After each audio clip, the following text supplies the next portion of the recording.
That was colonial interest, right? And what was the interest of colony?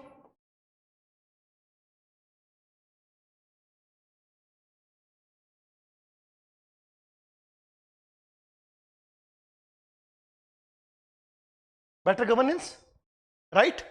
And for better, why they required the anthropologist? Why they required anthropologist? आप बताओ क्यों?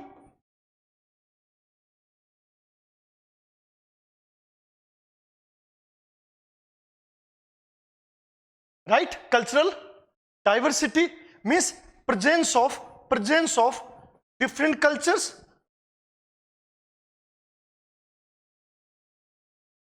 And communities. Clear? And for better administration on the hinterland regions, distant area, forest area, right? First of all, you need to know the culture of this so you could administer in a proper way. So why they needed this one? Clear? And the anthropological research at the particular time, because at the time what was the thought? That an anthropologist must choose an other culture to research upon, right? That was the thing. Whether it was John Beatty or Madan or Levi-Strauss, everybody was there, right? So first anthropologists were the anthropologists of UK or Britishers. So they were the Britishers, and the chosen area was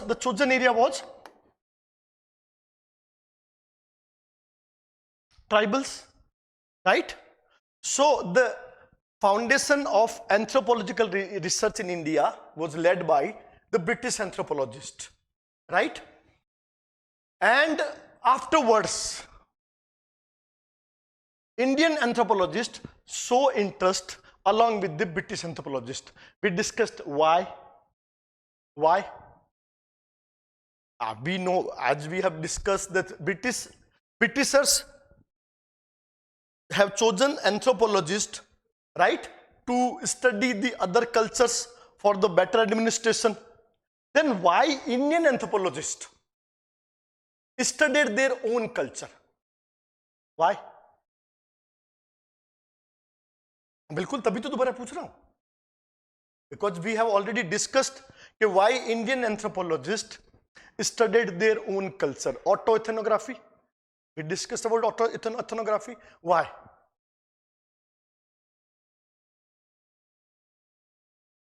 Right.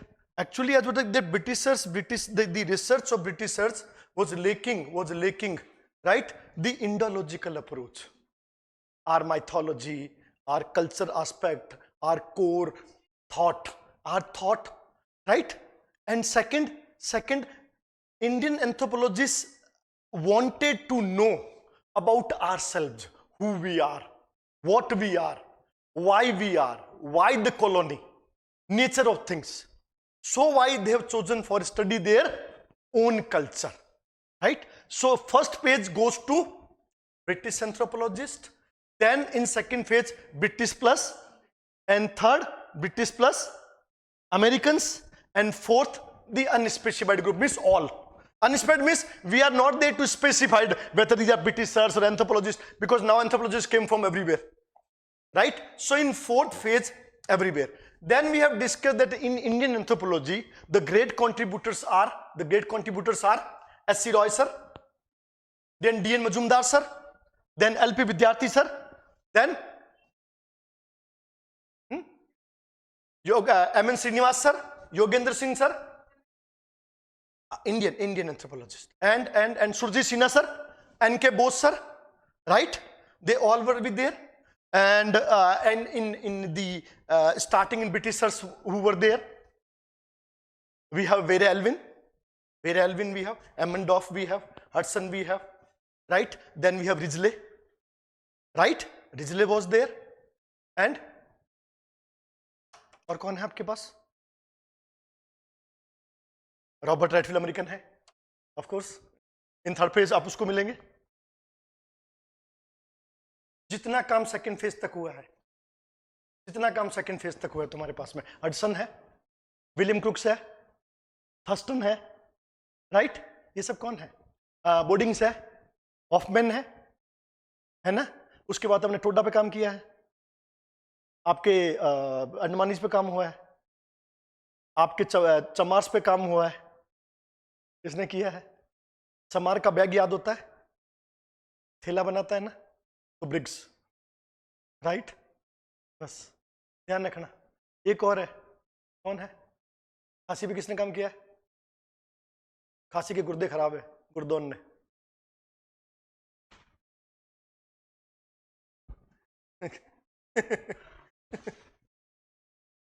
गुर्दोन है, right.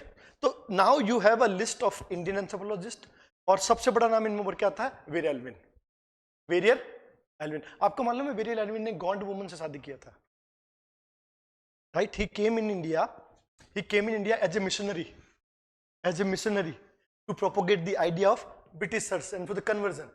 But when he came India, he was very much influenced by the independence movement of India, and he has taken part on that one, and then become, uh, had a active role in the independence, and a great follower of Jawaharlal Nehru sir also, and he worked a lot in India, actually in Hyderabad Riyasat. And then he married to a Gond woman, और यहीं रह गए वो, कुछ uncontrolled participatory observation लंबा ही चला गया उनका, so became the part of them. And that person, he first gave the national park theory we discussed, and second he advocated the integration theory of Jawaharlal ji. So Veeray Alvin was there, and then we shall discuss about in third page, when we shall discuss about the American anthropologist. An American anthropologist, they were inspired by the Robert Redfield. Then we have Geetal, we have Carstairs, right? We have Oscar Lewis, right? So Geetal, John Lytton, Gould, right? When we shall discuss about the Jajmani system, higher Jajmani system, Heiser जिसको बोलते हैं, these all were related. Actually, Americans were less or more interested in the cultural aspect. Right? And culture, actually they wanted to study the culture in a complete diversified mode. So they focused more on village studies, right? Rural studies. So the main area of rural was, one was the Hyderabad, right? Where Veeray Alvin was there. One was Hyderabad, second was Rampur, Shampur, and the tribals of Andhra, right? Tribals of Bihar. So that was their own. Then rural societies completely.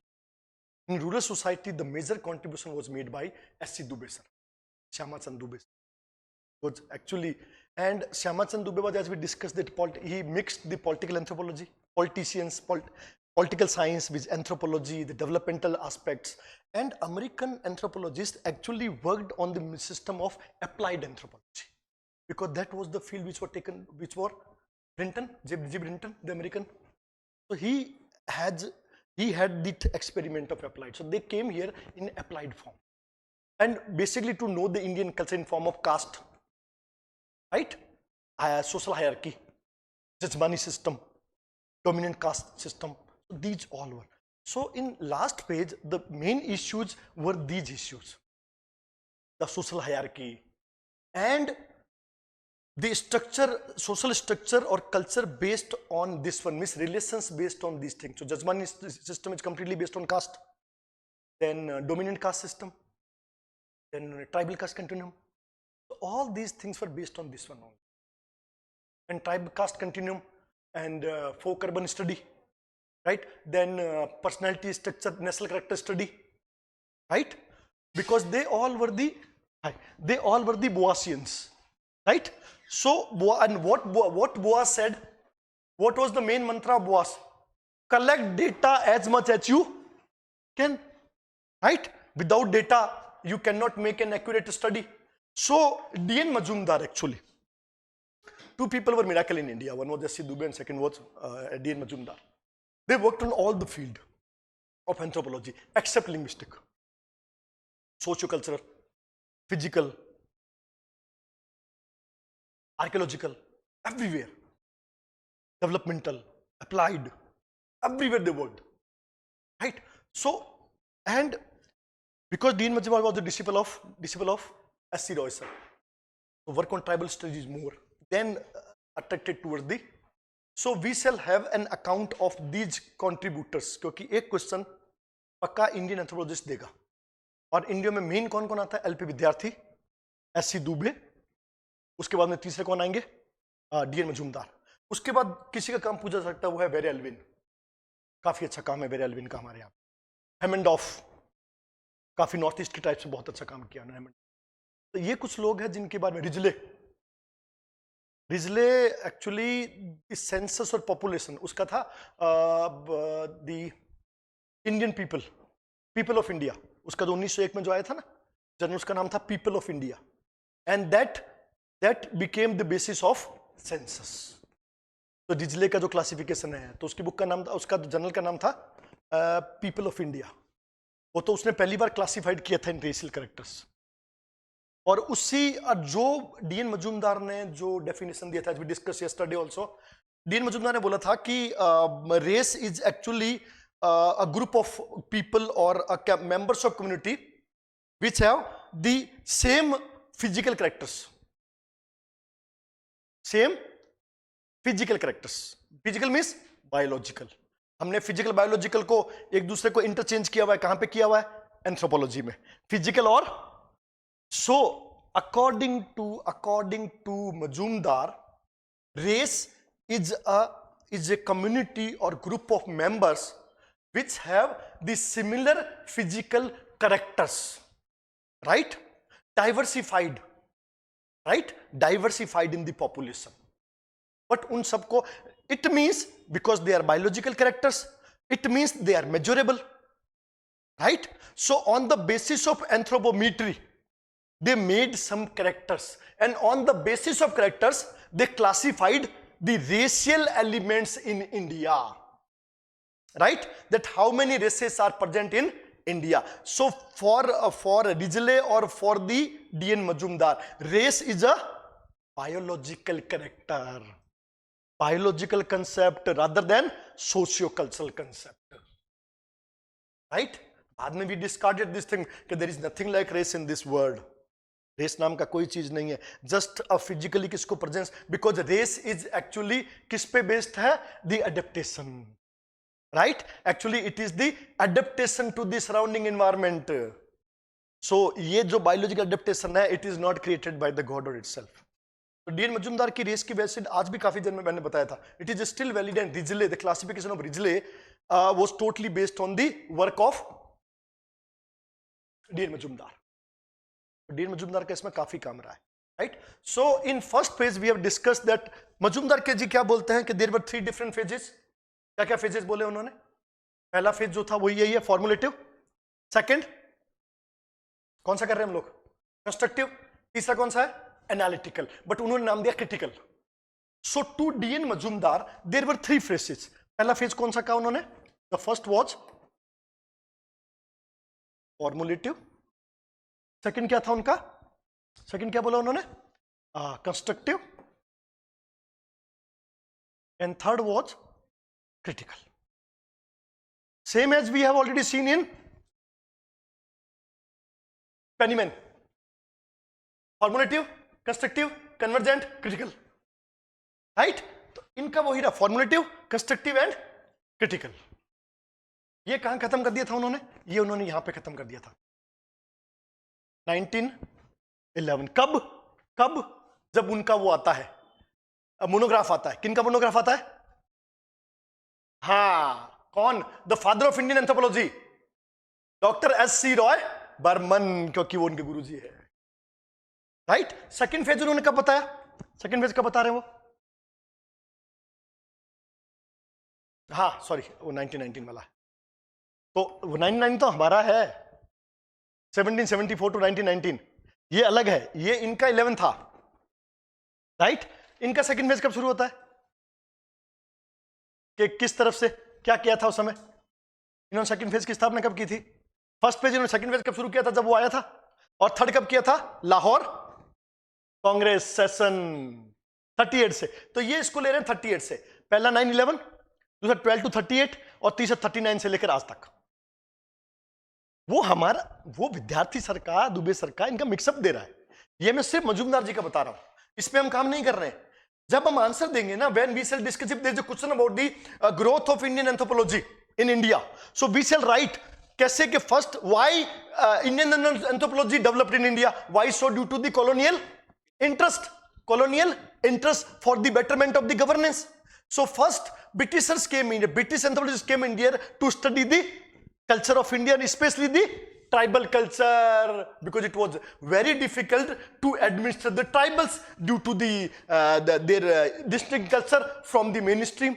So they studied tribals. तो उसको हमने पहले formative phase में लिया ना. So tribals, then why Indian anthropology interested, we discussed, क्योंकि उनको अपनी ओन कल्चर का पता, दूसरा वो लोग उस कल्चर को ढंग से पढ़ नहीं पाते थे, सो इंडियन एंथ्रोपोलॉजिस्ट आए वहां पे. But Indian anthropology always lacked one thing, what? A poverty. Funding, research backed by the government, वो कभी हुआ नहीं. पहले कॉलोनी ने बैक किया था, बट बाद में आजकल कोई बैक नहीं हो रहा. सो this was the thing actually. उसके बाद जो इंडियन एंथ्रोपोलॉजिस्ट है, राइट, तीन. अब फिर हमने कहा कि दुबे ने कहा कि देयर वाज, विद्यार्थी बोलता है कि सर्टेन चेंजेस. कैसे? कि the field started with the study of British culture. Then क्या हुआ? पहले ब्रिटिशर्स आए, देन ब्रिटिश प्लस इंडियन, फिर इंडियन प्लस अमेरिकन, फिर अनस्पेसिफाइड. राइट, अलग अलग. First part was dominated by the Britishers, tribal culture. In second, और उनका काम क्या था? एडमिनिस्ट्रेटर, इन लोगों का काम क्या था? कल्चर, मेनली ट्राइबल कल्चर को पढ़ना, एडमिनिस्ट्रेट को बेटर करना. उसके बाद में फेज में कौन आए? ब्रिटिश प्लस इंडियंस आए, स्टडी किया, ऑटो इथनोग्राफी स्टार्ट हुआ. उसके बाद ब्रिटिश पर अमेरिकन आए. राइट, और शिफ्टिंग कैसे हो रहा है कि पहले वो लोग क्या कर रहे थे? सिस्टम हमने देखा कि शुरुआत में उनका ध्यान किस पे? Functionalism, core functionalism. और बाद में किस में आ गए? Post modernism, culture and personality और symbolism. Functionalism and core functionalism to symbolism, post modernism. ये ध्यान रख लेना. राइट, कहां से स्टार्ट हुए थे वो? दे started with the functionalism and core functionalism. सिर्फ कहां शिफ्ट किए? Symbolism and post modernism.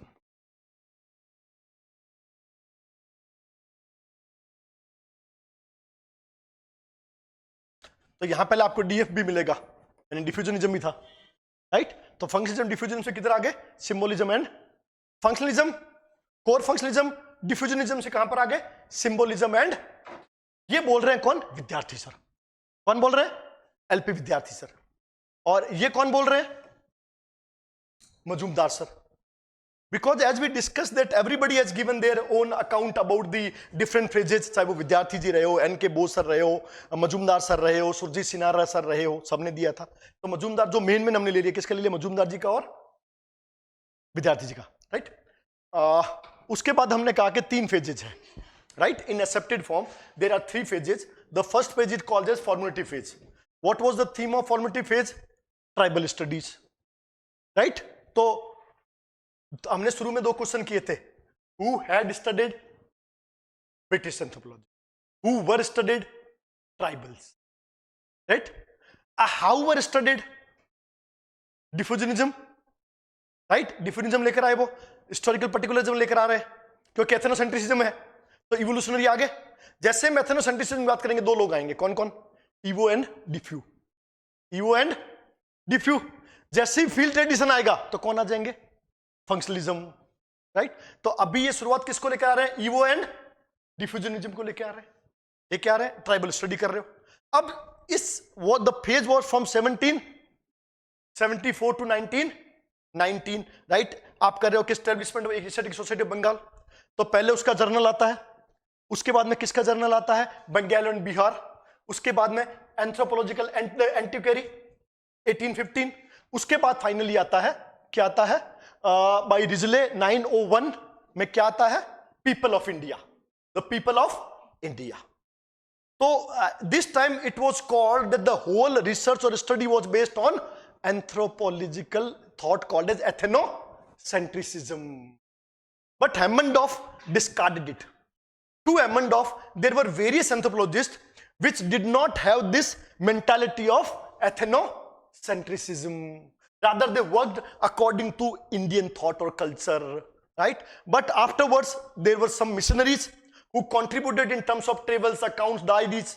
दो नाम हमने लिए, the one was Boardings and second was Hoffman. And then we discussed the work, right? जो उस समय किया गया था. कौन कौन सा वर्क था? कौन सा वर्क किया हुआ है? We discussed about the research work done by, इस समय कौन कर रहा है? तो हमने कहा था 4 लोगों ने किया था. फर्स्ट रेडक्लिफ ब्राउन, किस पे कर रहे हैं? अंडमानी आइलैंडर्स. सेकंड वॉज रिवर्स, किस पे काम किया? टोडा. थर्ड वॉज खासी, कौन काम कर रहा है? किसके खराब है? गुरदौन, राइट. और चमार्स पे ब्रिक्स. 2 नाम अलग देना, ठीक है ना, अच्छा लगता है. So this was the work done by these people. और उसके बाद हमने कहा कि रिजले का जो अकाउंट था, रिजले का जो अकाउंट था, it became the basis of census of India, right. आओ बेटा. So formality period start in this ways. और इस पीरियड का एंड के पास में क्या होता है? Establishment of anthropology as a discipline in India, like Kolkata and Mumbai. Kolkata and Mumbai 1908 and 19. हाँ जी, 8 and 10 कल लिखा है मैंने. हाँ, क्या लिखा है? हाँ, 8 और 19 में. And then to work, research work has published Indian anthropologist. कौन कौन थे? Doctor S C. Roy Burman on Munda, and second by R P. Chand. क्या नाम था? बुक का नाम क्या था? The Indo Aryan race. So this was the formulative period. Then we started the second period called as the constructive period. In constructive period, the time period was 1919 to 1949, right? That was the time. And we discussed, this was the time, the first change. What? That was that ethnology shifted to ethnography. What is ethnography? Tool, method और methodology. Tool, method और methodology क्या है ये? Ethnography. हमने method किए थे ना, कौन कौन से थे? साइंटिफिक, हिस्टोरिकल, जीनोलॉजिकल, कंपैरेटिव, और 5वां था एथनोग्राफी. सो कौन सा मेथड यूज किया है? एथनोग्राफी. टेक्निक कौन सी है?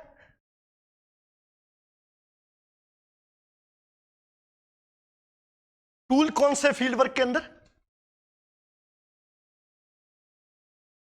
पहले हमने कहा, पहले पार्टिसिपेटरी, नॉन पार्टिसिपेटरी, ये तो मेथड थे ऑब्जर्वेशन के. उसके बाद में केस स्टडी और interview. When you will write, सबसे पहले उसको इंट्रो देना है कि हमको उसको सिंप्लीफाई करना है, राइट? कि who were studied, who had studied, who had studied? British plus Indian. First change. Who had studied? British plus Indian. Who were studied? Majorly कौन स्टेबल हो रहा है? Tribals. But near the independence, nearly around, तब वहां कौन शुरू हो गए थे? Rural. More tribal, less rural. Third पूरा रूरल को दे देंगे हम लोग, रूरल अर्बन कल्चर्स को. अभी क्या चल रहा है? मेजरली ट्राइबल एंड रूरल को we shall divide in 2 part, pre independence and post independence. So the pre independence का पार्ट है वो कहां जाएगा? इसमें आ जाएगा. So tribal and later tribal and rural, right? And how were studied? कौन आ गया? Functionalism, T N Majumdar sir, right? Dube ji आए. तो अब फंक्शनलिज्म और कोर फंक्शनलिज्म आ रहा है, डिफ्यूजनिज्म आ रहा है, राइट?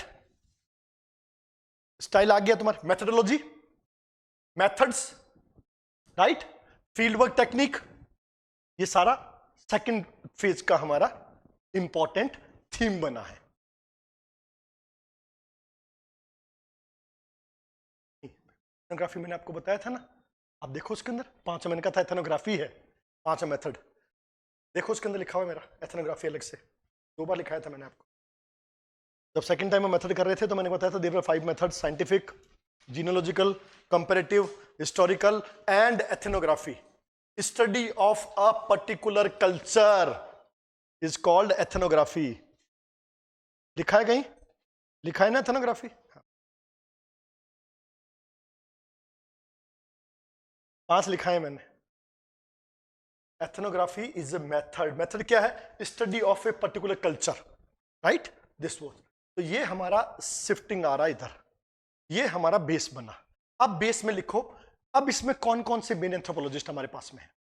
देखो ये चल रहा है, ये तो चल ही रहा है, चल रहा है ना, रिजले इज गोइंग ऑन। साथ में इसके कौन आ जाएगा? और हडसन आ गया, राइट। और साथ में कौन चल रहा है अभी? एमेंडॉफ चल रहा है, राइट। इसके साथ में कौन आ रहे हैं?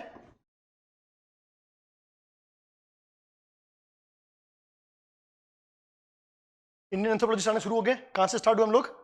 डीएन मजूमदार सर आ गए हैं। उसके साथ में कौन आ गए हैं? विद्यार्थी सर आ गए हैं। उसके साथ कौन आ गए हैं? एनके बोस सर आ गए हैं, राइट। इसके साथ में एक अलग से कौन आ रहे हैं? गुरिये सर आ गए हैं। इसके साथ हमने किसका नाम लिया है? कौन आ गए हैं? रेलविन सर आ गए हैं, राइट। और कौन रह गए? मजूमदार सर, विद्यार्थी आ गए, एनके बोस जी आ गए, गुरिये जी आ गए, एलविन आ गए। तो ये इस टाइम के हमारे मेन काम आएंगे, राइट। तो इन लोगों का मेनली काम रहेगा, ये जो पीरियड हमारा है ये इन लोगों का पीरियड है। क्लियर? 2 फेजेज है, pre independence and post independence, right. Pre independence में अभी हमारा ये जो फेज चल रहा है, ये फेज किस पे आ गया हमारा? अब tribal plus rural. Clear? Field work tradition started किसकी वजह से? Due to Boasian, right. Boasian की वजह से ये फेज हमारा स्टार्ट हुआ। क्लियर? कस्टडी फेज में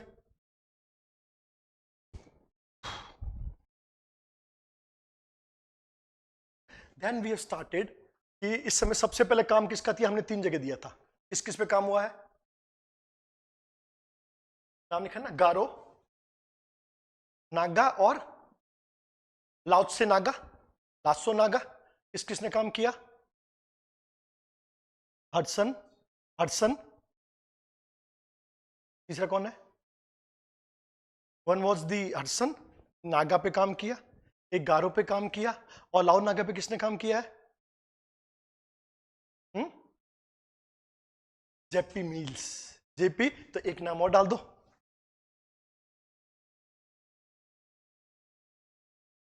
जेपी मिल्स। कौन? ये तो कंटिन्यू करेगा ना, जो 1930 में आया वो मरेगा थोड़ी 1949 में।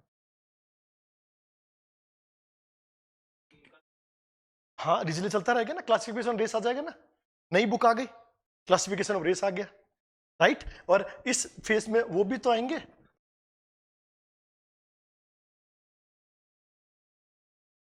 श्रीनिवास जी, ये इस फेज में भी है और उस फेज में भी है।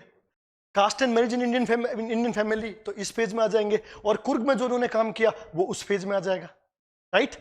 तो ये दोनों के बीच का एक फेज है। अब हमने कहा कि 90 कब से शुरू, हम 1990 टू 49। अब उसके साथ साथ जो लोग 1946 में जुड़ रहे हैं, 40 में, 45 में, वो इधर भी रहेंगे और उधर भी रहेंगे। ये हमारा मेनली इनका काम रहेगा। अब काम कैसे गिना हमने? सबसे पहले काम किस पे आया था? 3 पे आया था, गारो, नागा और लाओते नागा, इनको हमने लोटे नागा कहा है, ठीक है। Afterwards, we discussed that this time, D N Majumdar sir, उन्होंने क्या किया था? They used the Malinowski. They were inspired by the functionalism of Malinowski, right? Along with that, they used the reverse method, right, of disappearance of useful trades. तो वो उन्होंने दो जगह काम किया, किस पे? हो एंड बिरहोर। हो पे काम क्या किया है? पहला काम उन्होंने हो पे किया, जिसमें उन्होंने बताया था impact of urbanisation and industrialisation, right. जिससे क्या हुआ था, उन्होंने एक बात बहुत अच्छी की थी, उन्होंने कहा था कि there are two different words, culture change and culture progress.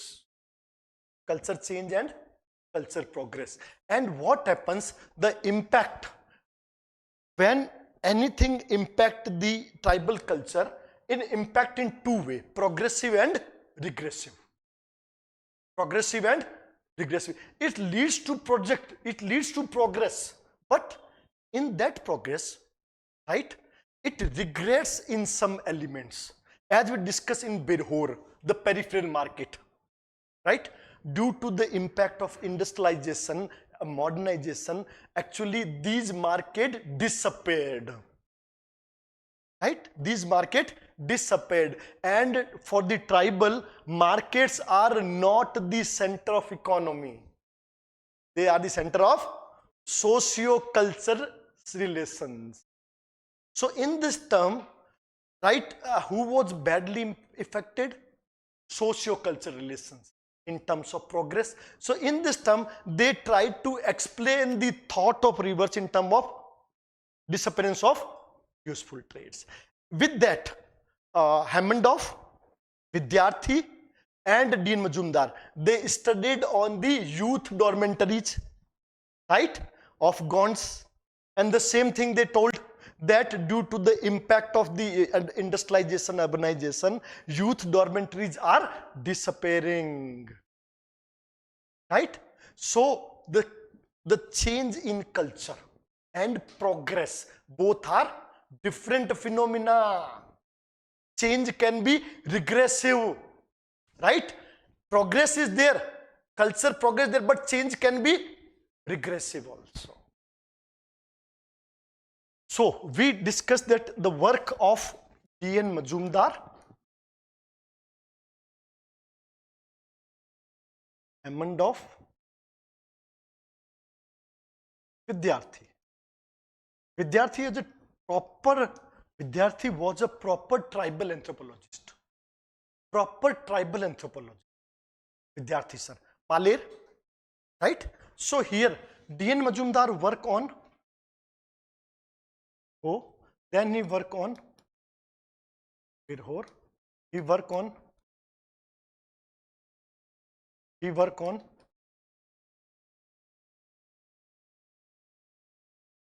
right. हो में उनका जो वर्क था, that was about the impact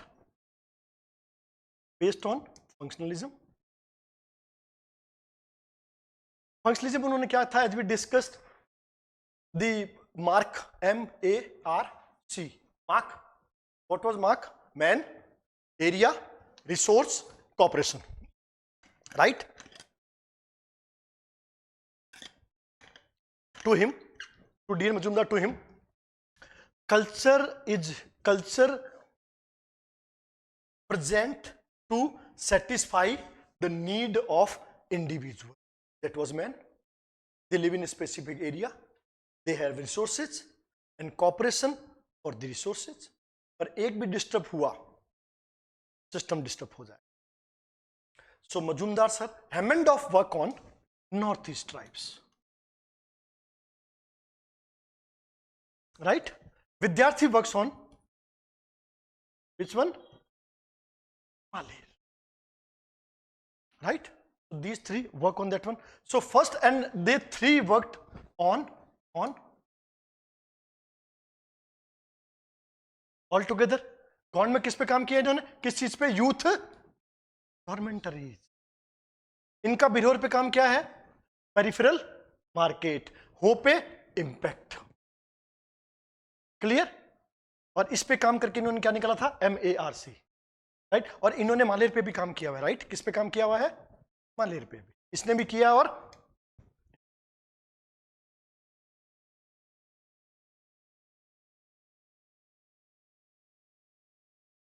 so north east type पे काम कौन कर रहा है? द नॉर्थ ईस्ट ट्राइब पे काम कर रहे हैं हेमनडॉफ, राइट। बिहार की इस तरफ की ट्राइब पे काम कौन कर रहे हैं? मजूमदार सर। और दूसरे काम कौन कर रहे हैं? विद्यार्थी सर मालेर पे काम कर रहे हैं। तो ये इस एरिया में काम कर रहे हैं, कल्चर स्टडी हो रहा है। रूरल स्टडी के लिए, बाकी की स्टडी के लिए कौन आ रहे हैं? कल्चर स्टडी के लिए M N. Srinivas sir, right. S C. Dube sir आ जाएंगे उसके बाद में, अभी फिलहाल नहीं आ रहे, एस.सी. दुबे थोड़े लेट आते हैं, राइट। अभी हमारे लिए ये लोग बहुत इंपॉर्टेंट है, ध्यान रखना। डी.एन. मजूमदार, एल.पी. विद्यार्थी, हेमनडॉर्फ। पहले काम क्या कर रहे हैं? मजूमदार सर कर रहे हैं हो पे, उसके बाद कर रहे हैं बिरहोर पे, फिर तीनों मिलकर कर रहे हैं गोंड पे।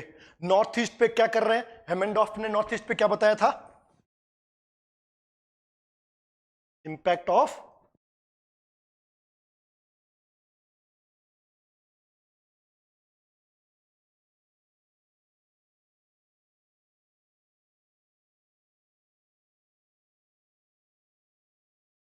Christianity and Buddhism on tribals.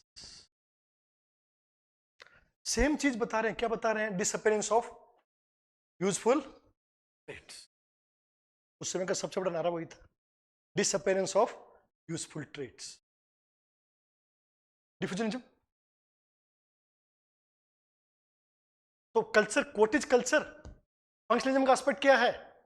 Culture is useful. Useful क्यों है? Satisfying need. Culture is useful. Use word किसके लिए आता है? प्रोडक्टिविटी। प्रोडक्टिविटी का मतलब क्या हो गया? Culture is useful to satisfy some need, right. तो ये कोर फंक्शनल एस्पेक्ट है। और यूजफुल ट्रेड्स के गायब होने का मतलब क्या हो रहा है? कल्चर में चेंज किस वजह से हो रहा है? रिग्रेशन। इंपैक्ट से क्या हो रहा है? रिग्रेशन।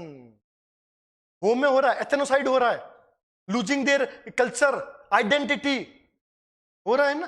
तो वो उस पर बात कर रहे थे जो तुम पढ़ोगे अमेजोन के अंदर, right. Impact of globalization on tribe. हमने कहा था ना कि अमेजोन की ट्राइब के साथ क्या हुआ? दे lost there habitat, the rights on forest, right, rights on forest. बस वही बात है कि पहले फॉरेस्ट, ट्राइबल के पास फॉरेस्ट में क्या थे? they were the masters of their, right, they were the masters. Second part में क्या आया? Rights and duties. Third part में क्या रह गया? ड्यूटीज। फोर्थ में दोनों ही नहीं है। इंडिया में अगर तुम फॉरेस्ट राइट्स को देखो तो in first phase, right, tribals क्या थे? They were the owner, right, they were the owner of the land. Second में आपने क्या किया कि राइट्स के साथ किसको जोड़ दिया? ऑब्लिगेशंस।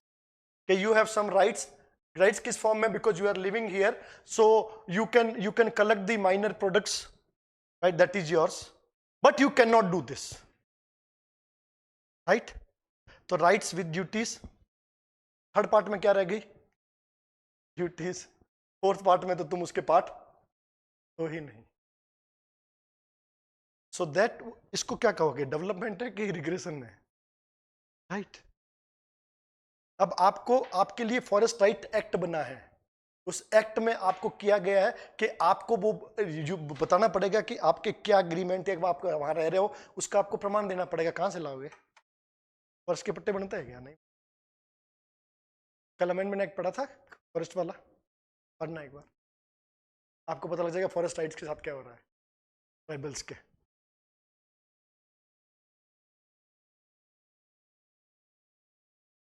बात की थी ना लिटरेट और इलिटरेट सोसाइटीज की, right. Literacy means not the books, literacy means awareness. These people are not aware about their, right, and due to, because the important thing was their culture, right, their culture was intact to the environment, but with the loss of the cultural elements due to the impact of all these out things, whether in terms of sects or religion, in terms of the modernity, so-called modernity, impact of the outsiders, they lost their integrity with the environment, right? Clear? So now they itself don't want the part of forest only, except the northeast people. They are very much aware, and which are Andaman Islanders, They are not at all aware कि what they are losing and what they are gaining. Right? Because people, government is not with the tribal mind. In Panchshila doctrine, when we shall discuss later about the Panchshila doctrine, the doctrine was designed in such a way that it could benefit to the tribals.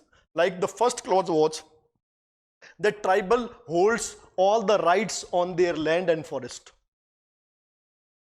The first thing was there, right? Second, that nobody will try to change or invade or intrude in the culture of tribals, right? That will get preserved. Third, that tribal itself will be developed to administer the tribals. Schedule 5th and 6th, right?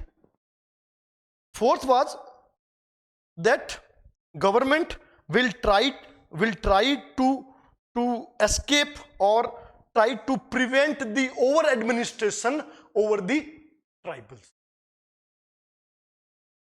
right? So ऐसा तो कुछ हुआ ही नहीं. So we divided tribe into two parts. Tribe which are living in forest, right? Forest, one is in northeast, second in islands, right? And one in the mainstream. And nobody knows what happens with the tribals of mainstream. They merge into the mainstream, right? And maximum impact were on the vulnerable tribes, which were very much vulnerable in terms of economy. Hunting and food gatherers, shifting cultivators, right? They were very much affected by the policies of the government. Because these tribes were those tribes which were totally dependent on nature. Right? Not problem with the agriculture tribes, that they were living in the plain areas. So they are still living in the plain areas. They all predated by the Land Sealing Act. But the tribes which were totally based on nature, the foragers, hunters, gatherers, shifting cultivators, people of horticulture and others, they were badly affected by this one. In Northeast, they have their autonomous tribals association, autonomous councils of tribals, they have. But that is not in Andaman Islands also. That is administered by the government itself. And government thinks with the government mentality. So that problem started from there only. Policy making. D.N. Majumdar sir focused on that one also. And when they worked on Ho, they wrote a letter about that one also, that administrators, anthropologists should recruited in all the departments related with the formulation of tribal policy and execution of tribal policies. Right? Because they were very much aware about the thought and mentality of tribals. So they could be the proper representative of the tribal till tribals are not educated to that level, that they could themselves administer. Right? That was the thing. उसके हिसाब से बस एक काम हुआ. What happened with the D.N. Majumdar sir? Tribal sub plan. TSP जो बना, that was totally based on the work of Majumdar sir. But उतने recruitment नहीं हुए. Rather than recruitment किस में हुए मालूम है? In present time, anthropologist का maximum recruitment है National Nutrition Program, DRDO, Engineering Supplies, Anthropometry, Nutrition Anthropology, right? But not in formulating the. Till they are what क्या करते हैं जो ट्राइबल के एरिया में जीत गया उसको मंत्री बना दिया, right? But minister alone cannot be a representative of these people. Those who are working on that one, जैसे मैंने कहा रीस्टडी कर रहे हैं, चेंज देख रहे हैं, प्रोग्रेशन एंड रिग्रेशन देख रहे हैं, वो मेथड को, ये टाइम था रीस्टडी मेथड का.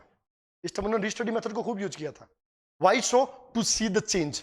कि एक बार ट्राइब को पढ़ा, 5 साल बाद फिर गए, देन अगेन दे स्टडीड. वही बात होती समोहन के साथ हुई थी, राइट? कि एक तरफ मार्केट मीट को देखते रहे, एक तरफ जो ठाला आदमी है, फ्री मैन ठाला आदमी, उसको देखते हैं. कंट्रोवर्सी. तो ये रीस्टडी टाइप का मेथड आया. सो ये वो टाइम था जब इन लोगों ने किस पे काम करना शुरू किया? इम्पैक्ट. किस पे काम कर रहे हैं? Impact. Impact of tribal, impact of policies on tribals. ये वो टाइम आया. अब तक तो आप ट्राइबल पढ़ रहे हो किस फॉर्म में? Culture, elements, religion, kinship, right? उनका barter system, exchange, economy. So for them it was a subject, but now it is not subject, it is now research. अब क्या बन गया? Research on. बिकॉज रिसर्च का start क्या होता है? First you choose a problem. So before that anthropology was a subject to study, but now it became a subject of research. Now they assumed anthropology as a lab where they are going to conduct a research in terms of, क्योंकि क्या शुरू हो गया? Field work technique. Before that क्या था? Data collection on the basis of evolution, ethnocentrism. But this was the time when they started fieldwork techniques. When they started fieldwork technique, they started participating, non-participatory. D.N. Majumdar sir always went with the non-participatory observation. कहीं लिख लेना. He was not in a participatory observation, non-participatory observation, right? D.N. Majumdar कहीं star लगा के लिख दो, non-participatory observation.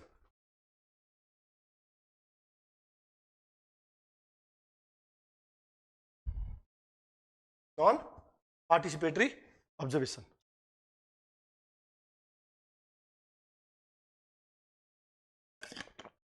इसी वजह से ना, इसी वजह से, हाँ, इसी वजह से इनके डेटाज को कभी इतना ज्यादा एक्यूरेट नहीं माना जाता.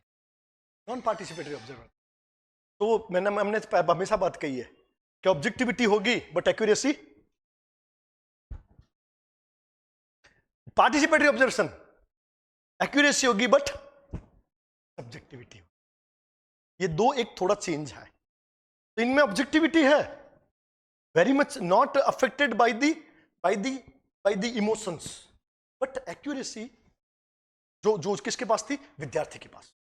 So why the model of NMS complex is regarded better than the mark,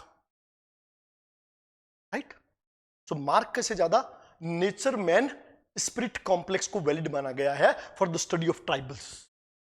दोनों ने काम किया है. मार्क ये काम कर रहे हैं उस पे भी, बट मालेर जो विद्यार्थी का काम था, देखो पार्टिसिपेटरी, उसका एक्यूरेसी जो था it was best. So NMS complex is still more valid than the mark one. तो मालेर में विद्यार्थी का तो वो काम रहा था, राइट? सो अभी जब हम इस फेज की बात करेंगे, कंस्ट्रक्टिव फेज की, तो हम सीधी बात करेंगे कि ये काम क्या कर रहा है? Field work technique. किसका है? बोआसियन ट्रेडिशन. उसका more and more data collection. तो डीएन मजूमदार का मैक्सिमम काम किसके लिए रहा? More and more data collection rather than working long. खूब सारी टाइप पे खूब सारा वर्क करो, खूब सारी तरह से वर्क करो और खूब सारे डेटा इकट्ठे करो. विद्यार्थी जो था वो एक ऑर्थोडॉक्स एंथ्रोपोलॉजिस्ट था, working for long term, right, participatory form. और वो थे नॉन पार्टिसिपेटरी, कलेक्टिंग दी डेटास. थॉट पहले से तैयार था, फंक्शनलिज्म, उसको पकड़ना है, थोड़ा सा उसमें डिफ्यूजनिज्म डाल देना है, राइट? और इंपैक्ट पे काम करना है. किस पे काम करना है? इंपैक्ट पे. चाहे वो बिरहोर पे काम हो, चाहे हो पे काम हो, चाहे गॉन्स पे काम हो, आप काम किस पे कर रहे हैं? इंपैक्ट पे. ये इनका काम था. तो this was the time when anthropology started to work upon the problems of tribals.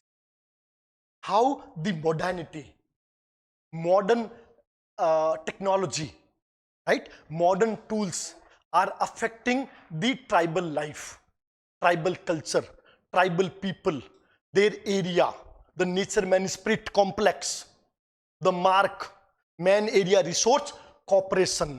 कैसे वो चेंज हो रहे हैं, disappear of culture useful trades हो रहे हैं. इसकी वजह से क्या ट्राइब्स को प्रॉब्लम्स आ, राइट? तो फिर उन्होंने किस पे फोकस किया? That anthropology should recruited as the administrators. Clear? तो ये टाइम था जब ये काम कर रिजले कर रहा है. रिजले ने क्या बनाया?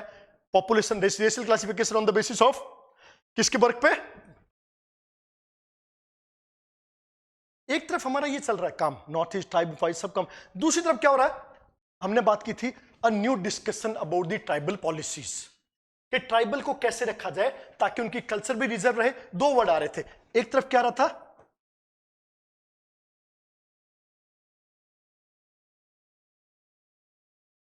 दूसरी तरफ क्या आ रहा था?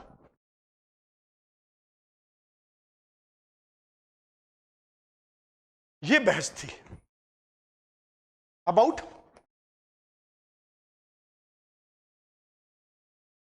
राइट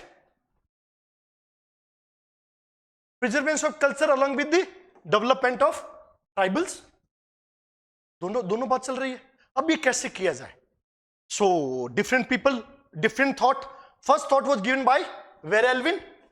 राइट, एल्विन का थॉट क्या जा रहा है?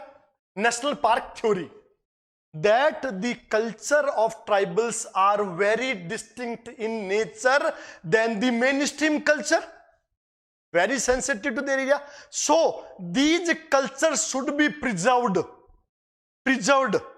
right, in terms of national park. The area of tribals should declare as national park, so they could preserve their own culture. तो ये कौन कह रहा है? Verrier Elwin, national park theory. Contra to this who was the Ghurye and Thakkar Bapa and Ghurye, who advocated assimilation theory of assimilation.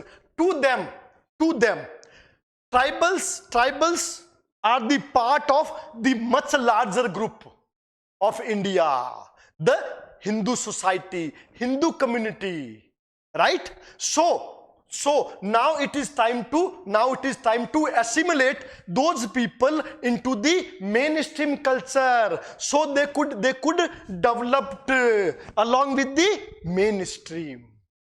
उसमें problem क्या था? If we talk about the limitations of the national park theory, limitations ये है कि if the tribal area would convert it into national park, they will aloof to the development of mainstream, and they will forever remain as a tribal only, right?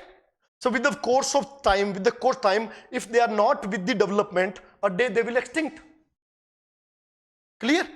And second, they are not the animals that you keep them into zoo. They are not there कि people वो वहां पर आए देखने के लिए, उनको कह रहे बाहर नाच गान हो रहा है, देखो कैसी कल्चर. सो टिकट लगा के आप बेचने के लिए नहीं है. They are human being, right? तो असिमिलेशन में क्या प्रॉब्लम आएगी? They will lose their cultural identity, right? And this will give rise to a cultural depression, shock, identity crisis. सबसे बड़ा प्रॉब्लम क्या आएगा? Identity crisis. Who am I? I belong to the culture. Now who am I? Right? Because इतने सालों से बाहर रहते हैं, they have their own culture. जब assimilate होगी तो is it possible कि नई कल्चर में आप अपने आप को ढालो?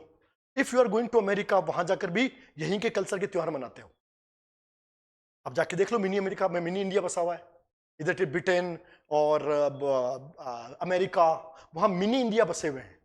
खान पान, रहन सहन वहां यहां से ज्यादा अच्छे वो तीज मनाते हैं, करवा चौथ मनाते हैं, दीपावली मनाते हैं, right?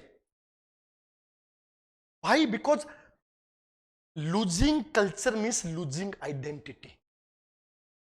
That is the problem. Because what is the main important thing of culture? Identity, security, protection, cooperation, interdependence with people. वो दूसरी कल्चर में नहीं हो पाता. The same what is happening with the this one Americo-African people. एक identity crisis है कि they have their own culture but they lost that, and new culture did not accept that as the integral part of their culture. Racial abuse, racial problem अभी भी हो रहा है ना. अभी जस्ट पेरिस फ्रांस में हुआ प्रॉब्लम, आपने देखा होगा. So they did not accept those people and they lose their culture, they lose their cultural elements, क्योंकि उनको इनका पार्ट बनना था. They feel to be proud as an American, they feel to tribe as the French people, but the French culture, American culture did not accept that as the integral part of their society. अभी culture का जो problem है ये youth में बहुत है. तभी तो उनकी यूथ में इतना ज्यादा वो एक गुस्सा है, इतना एक एंगर होता है. क्यों? क्योंकि आपको रेशियल अब्यूज का शिकार होना पड़ता है। हर इंडियन के साथ भी होता है ब्रिटिश में। आप देखो 60% इंडियंस कभी ना कभी अपनी लाइफ में वो रेशियल वायलेंस का शिकार हुए हैं कंट्रीज में, तो कितनी भी डेवलप कंट्री रही हो, वो रेशियल अब्यूज कभी भी नहीं जाता। Even the sports person who belong to that particular country, उनको भी रेशियल अब्यूज का शिकार होना। अभी इंग्लैंड टीम में हुआ, उसको जो उनके तो प्लेयर थे उनको शिकार होना पड़ा। फुटबॉल में तो अक्सर होता है, अगर कोई पर्सन जो अफ्रीकन अमेरिकन है कोई भी, अगर वो उसकी वजह से हार जाते हैं या नहीं होता है तो सीधे रेशियल अब्यूज आते हैं। तो आइडेंटिकल क्राइसिस का बहुत बड़ा प्रॉब्लम है that you change your geographical area, right, but the adaptation culture change होते ही नई कल्चर का एक्सेप्ट होना आसान नहीं है। इंडियन कल्चर का एक बहुत खास विशेषता रहा। Why Indian culture is called the unique culture in the world? Because it accepted all the elements from the outside. Right? Look, Manu बोलता है और लेटर विदास बोलते हैं that all human are Shudra by the birth. We all are Shudra by the birth, right? But our action, deed and occupation makes us Brahman, Kshatriya, Vaishya. Clear है? वर्ण system यही कहता है ना, मनु सेम बात कहता है कि that all people born as Shudra. That is the occupation which makes them different Varna people. What it says that the Varna model was a flexible model. सभी एक ही पैदा हुए. It means Varna is not based on social hierarchy, right? Social stratification, not by birth, क्योंकि by birth सभी एक है ना? क्या हमारे यहाँ पे कोई भी बच्चा पैदा होता है उसको सीधा हाथ लगाने देते हैं? कहते अभी नहीं, 3, 4, 5, 7 दिन हो जाए फिर उसका वो स्नान होगा, नामकरण, उसके बाद आप बच्चे को गोद में ले सकते। Because by birth they all are. So varna system was not based on hierarchical system. It means by the culture or society, we all are equal, right? That was the rigidity, complexity which raised in later phase when the occupation in people associated by birth status, right? By birth status. ये system है. Otherwise, if we talk about the Varna and Kasta, na, we will simply define that Varna is status and Kasta is role. In the primordial form of society, Varna was a status, right? That this is your Varna. And Kasta means your job. Kasta was your job. So Varna was status and Kasta was role. Role prescribed according to status, right? So in primordial stage, they both developed as the status and role. But later rigidity came and Kasta fixed, Varna disappeared, right? So now we are living a role without status. And now role became status by birth. Otherwise, we had two words, Varna and Kasta. Varna was status and Kasta was Jatin Savar. One शब्द आ रहा है, status and ये system जो है ना ये. So this was the time when people thought about impact of tribal system, impact of then rural studies, impact of urbanization and industrialization on rural society, right? Impact of urbanization on the caste system. This was a time when they were worked on functionalism aspect. कि हर चीज का एक कार्य होता है। तो जब culture change होता है, when we talk about the Malinowski, वो बात करता है चेंज एंड प्रोग्रेशन की। चेंज एंड प्रोग्रेस कैसे चेंज होता है? Due to change of need. तो क्या चेंज आया, क्या नीड चेंज आया, क्या चेंज हुआ, और चेंज किस वजह से हुआ? यूजफुल ट्रेड चेंज हुए या कौन से चेंज हुए? So that was the time when we call the constructive phase. And as we discuss, 3 बात कर, national park theory, assimilation theory, ऐसे, और थर्ड थ्योरी क्या कहता है? गुरिये बोलता था, ये अटन बोलता था कि these tribals are the backward Hindus. To Hutton tribals were backward Hindus. लिख लो, टू हटन। हमने कल छोड़ा था ना, जहां पे फर्स्ट हो गया national park, second was theory of assimilation. देखो ये हम यहां पढ़ लेंगे ना, तो जब हम ट्राइबल पॉलिसीज में जाएंगे ना, तो हमारी पॉलिसी क्लियर है।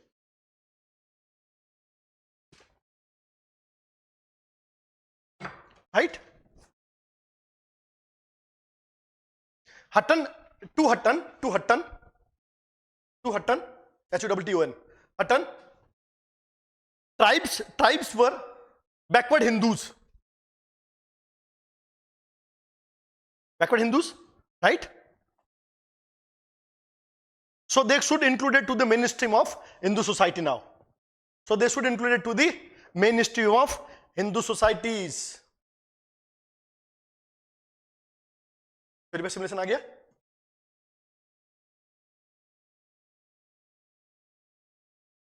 और थर्ड कौन सी है? थर्ड है theory of integration. Theory of integration,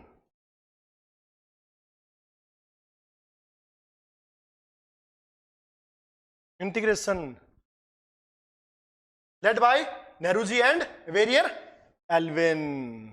It advocates the Panchashila doctrine for tribal. It advocates the Panchashila doctrine of tribals. What is the main theme of the integration theory? That it includes both. That tribal culture should be preserved, right? Preserved with the development of tribal along with the mainstream. तो नेहरू जी, उन्होंने कहा था हम चाहते हैं कि tribal की अपनी कल्चर जो है वो प्रिजर्व रहे, संरक्षित रहे, बट साथ ही साथ जो मेन स्ट्रीम डेवलपमेंट है उससे भी वो अलग नहीं रहने चाहिए। Right? So culture should be preserved and they should be part of the main stream development. So this theory, because it includes both preservance as well as development. First theory किस पे काम कर रही थी? सेकंड किस पे काम कर रही थी? और ये किस पे काम कर रही है? दोनों पे तुम्हारा काम किसको बोलते हैं? Theory. And this theory was based on the doctrine of Panchsheela for tribals. Panchsheela for tribals.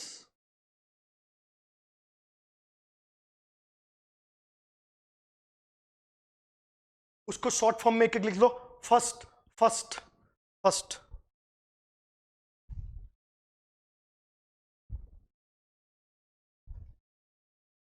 प्रिजर्वेंस of culture. पहला पॉइंट लिखो, preservance of culture.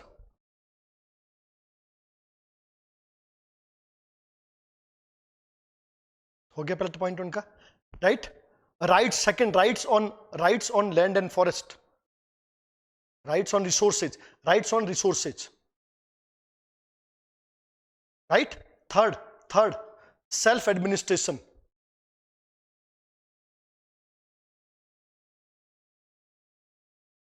Fourth, avoiding over administration.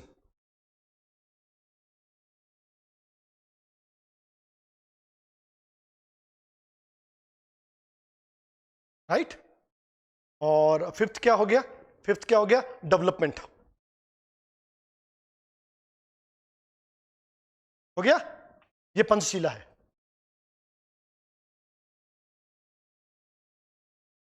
शील क्या है? शीलम. पंचशीला शील की बात कर रहे हैं. किसकी बात कर रहे हैं? और सील में क्या आता है जरा बताना। हमने बुद्धा के टाइम 3 बात की थी, प्रज्ञा, सील और समाधि। तो मैंने बताया था 3 चीजें जो है वो सील में आती है। 3 कौन कौन सी आती?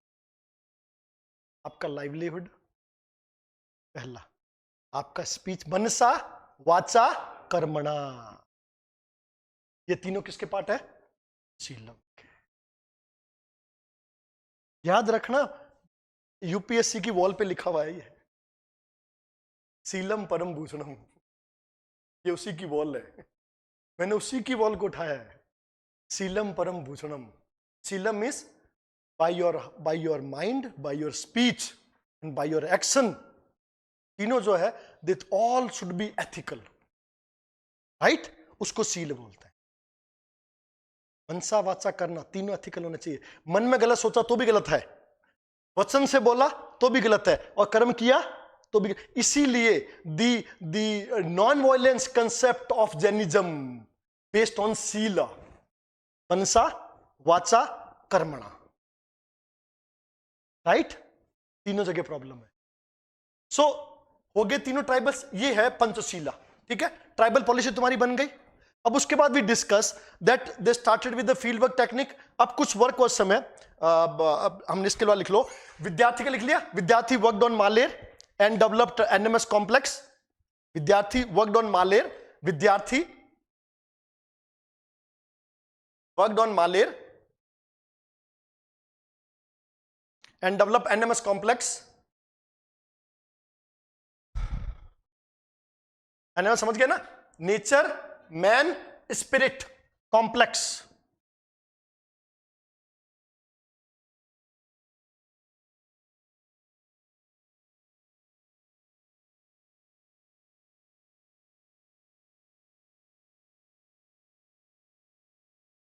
अगर साइंस वाले से पूछे, केमिस्ट्री वाले से स्पिरिट, वो कहेगा जी अल्कोहल तो अगर दारू बंद कर दोगे ना तो सारा कॉम्प्लेक्स टूट जाएगा।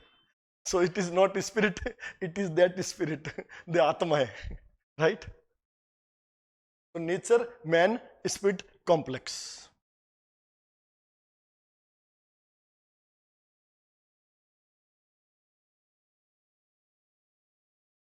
And it is the actually to in terms of displacement and rehabilitation.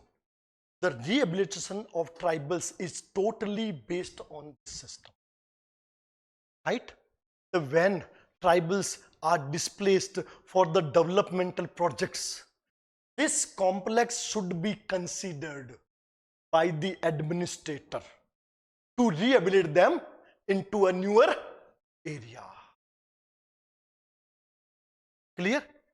Because सबसे बड़ी बात क्या है, उनका सिक्योरिटी, इनसिक्योरिटी, एंजाइटी, डिप्रेशन, क्योंकि उनके हिसाब से उनके हाथ से क्या चले गई?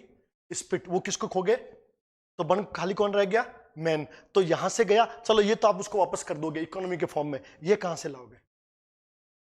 राइट? तो शिफ्टिंग से पहले आपको ट्राइबल से बात करनी है कि अगर हम शिफ्ट होते हैं तो आपकी स्पिरिट्स को यहां से कैसे लेके जाएं, राइट? बिकॉज होता है आगे से आगे बढ़ते गए हैं, तो कैसे इस जगह को कैसे किया जाए कि हम यहां से शिफ्ट करें, राइट? तो ये बहुत बड़ी चीज होता है, राइट? आपने गोल्डन स्टूल किसकी है? गोल्डन स्टूल किसने लिखी है? गोल्डन बो किसने लिखी है? गोल्डन बो किसकी है? कोई तो नहीं आता है, बाकी तो सभी आ जाते। गोल्डन बो किसकी है? चलो आर्म चेयर एंथ्रोपोलॉजिस्ट है, और बताता हूं। आर्म चेयर एंथ्रोपोलॉजिस्ट है, इवोल्यूशनरी है, अब भी बता दो। अच्छा, निवोल्यूशनरी है वो। अच्छा, मॉर्गन की है गोल्डन बो, इराक को मर गए बेचारे। गोल्डन बो किसकी है? हाँ, जेम्स फ्रेजर, ऐसे ही मारा जेम्स फ्रेजर, गोल्डन बो, गोल्डन बो। किस पे काम किया है? किस पे काम किया है फ्रेजर ने? हाँ, अच्छा, तो वेरियल बिन किस पे मर गया था क्या? भाई कहां का कहां ले जा रहा है भारत में क्यों ला रहा है फ्रेजर को अरुणटा पे। अरे बुद्धि तेज चलाओ, मर जाओगे वहां, इतनी तेजी से दिमाग में। अरुंटा, ट्रेजर अरुंटा, आर्मचेयर। मैं बोला मॉर्गन का किस पे काम है? मॉर्गन किस पे है?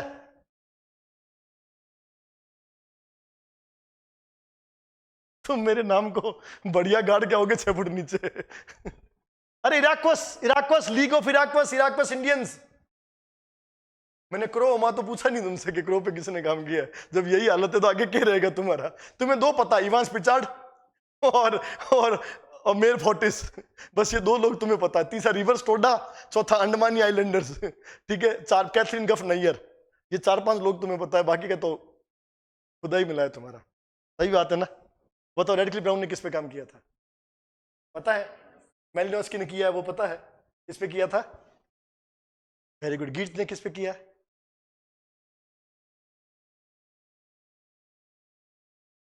जावा में। और टर्नर ने? कौन सी ट्राइब है? नदेम्बू। जाम्बिया की ट्राइब कौन सी? नदेम्बू। किस पे किया? मधाई पे किया ना? बहुत बढ़िया। ध्यान रखना ये सिंबोलिज्म यहीं खड़ा है, ये कहीं नहीं गए, यही मिलेंगे तुमको, उन्हीं का काम यहां पर आएगा। और अभी का बार बार सिंबोलिज्म में क्वेश्चन इसलिए आता है ना, फंक्शनलिज्म सिंबोलिज्म पे, क्योंकि इंडियन एंथ्रोपोलॉजिस्ट उन्हीं के द्वारा इंस्पायर्ड है। सिंबोलिज्म, फंक्शनलिज्म, डिफ्यूजनिज्म, पोस्ट मॉडर्निज्म, ये मेन एरिया है। मॉर्गन ने एक सिस्टमेटिक तरीका दिया था, पहला आदमी था जो सिस्टमेटिक की बात करता है, जिसने पहली बार काफी बड़े एरिया में कवर किया था, वो पहला आदमी था। बुआस इसलिए फेमस है क्योंकि फील्ड वर्क टेक्निक दे रहा है, इसलिए वो फेमस है, क्योंकि एज मैनी एज डेटा की बात करता है, वो उसी के बल पे लोग डेटा कलेक्ट कर रहे थे, राइट। और बुआस इसलिए भी इंपॉर्टेंट क्योंकि उसने एंथ्रोपोलॉजी को, हाँ, उसी के बूते आज एंथ्रोपोलॉजी इस तरह से डिसिप्लिन्ड बना, साइंटिफिक, क्लियर। वरना पहले पता ही लगता था कौन क्या काम कर रहा है, तो उसने पहली बार ये हुआ। इंडिया में आज क्या हाल है? इंडिया में हाल ये है कि आर्कियोलॉजी और बायोलॉजिकल ये है यहां, और सोशियो कल्चर और लिंग्विस्टिक है यहां, राइट। ये तो टॉप पे आ गए, तो एक डिस्टिंक्शन में इनइक्वालिटी, इम्बैलेंस पैदा हो गया है। 2 तो अच्छी टॉप पे चल रही है, और 2, क्योंकि आर्कियोलॉजिकल हिस्टोरिकल का सारा मिल गया, आर्कियो सर्वे सब एएसआई का, तो वो लोग वहां चले जाते हैं। यहां जॉब नहीं मिली तो एएसआई तो पक्का ही है। और बायोलॉजिकल वाले को एंथ्रोपोमेट्री में मिल जाती है, न्यूट्रिशन मिल जाती है, डीआरडीओ मिल जाती है, इक्विप में मिल जाती है। सोशियो कल्चर वाले क्या करें? सब दिन तो लोग कर गए, गांव कर गए, शहर कर गए, कास्ट कर गए, ट्राइब कर गए, अब किसका करें? एक कर सकते हो, depression, anxiety in newly employed people, right, professional people, young age. अभी जो यंग मन में जो बढ़ रहा है, प्रेशर ग्रुप, एंजाइटी, अनएम्प्लॉयमेंट, अभी जो आया था loss of formal employment in India, उस पर काम कर ले, तो उसको काम कर ले। सोशोलॉजिस्ट ही बहुत बैठे हुए हैं। ट्राइबल्स को तुम पूरा कर चुके, राइट। ट्राइबल में ट्राइबल के एलिमेंट्स भी तो नहीं है ना जो आप ढूंढने जाओगे, इतना लोग अध्ययन कर चुके उन पे, ये है। सो एनएमएस कॉम्प्लेक्स हो गया, ट्राइब हो गया, फील्ड वर्क टेक्निक हो गया। उसके बाद में काम लिखो MN Roy, MN Srinivas, marriage and family in South India, marriage and family in South India, right. अभी हम एमएन श्रीनिवास के एक काम में जाएंगे, जब सेकंड टाइम आएगा ना एमएन श्रीनिवास, तो किसको लेकर आएगा? ये लाएगा सेंसिटाइजेशन, ये क्या लाएगा? वेस्टर्नाइजेशन, ये लाएगा मॉडर्न इंडिया, क्या लाएगा? चेंजेस इन मॉडर्न इंडिया, जो अपने लाया याद, right, changes in modern India. फिर आएगा योगेंद्र सिंह, इसी के बूते काम करने वाला, तो वो सेकंड टाइम होगा जब आप अमेरिकन के साथ मिलकर अपनी कल्चर। अभी कौन सी बुक लेकर आया है? Marriage and family in South India, very good book इसका। और इस टाइम की मेन बुक कौन सी आ गई? मजुमदार सर हो गए, ठीक है, हो गए। विद्यार्थी जी हो गए, बिल्कुल हो गए, मालेर पे। और हमारा कौन हो गया? रिजले सर ने पॉपुलेशन दे दिया, बिल्कुल दे दिया। उसके बाद में कौन आया हमारे पास में? उस कौन है? एनके बोस की बुक लिख लीजिए अपने, एनके बोस की बुक लिखी थी, right, tribal assimilation to Hindu society, लिख ली ना हमने? NK Bose, tribal assimilation to the Hindu society, tribal assimilation to the Hindu society, NK Bose sir, वो भी हमारे पास आ गए हैं, राइट। उसके बाद में कौन हमारे पास में रह गया है? वेर एल्विन को हमने लिख लिया, एल्विन के हम पहले लिख चुके हैं दबाई का, राइट।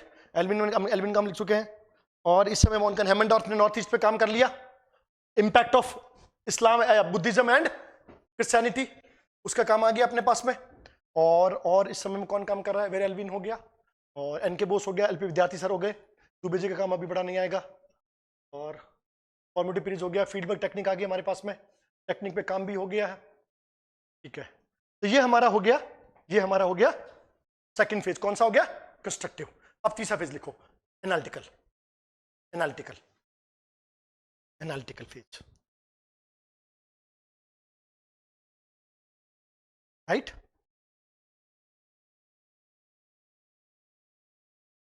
हाँ, 1949 to 1990, 1949 to 1990। This phase was inspired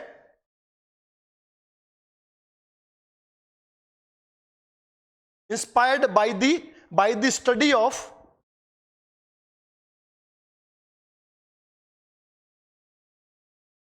by the cultural study of की जगह cultural study in terms of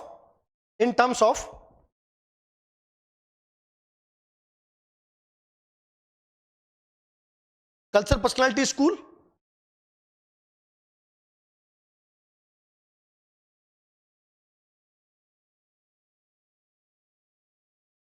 right. Boas के टाइम में कभी लिख देना थोड़ा सा, बोआस जो ना, फ्रांज बोआस का कहीं स्टार लगा के लिखना, फ्रांज बोआस स्टडीड, कहीं अलग जगह लिखना, ठीक है। कभी कभी क्या छोटी छोटी चीजें बड़ी काम आती है। Franz Boas studied on the children of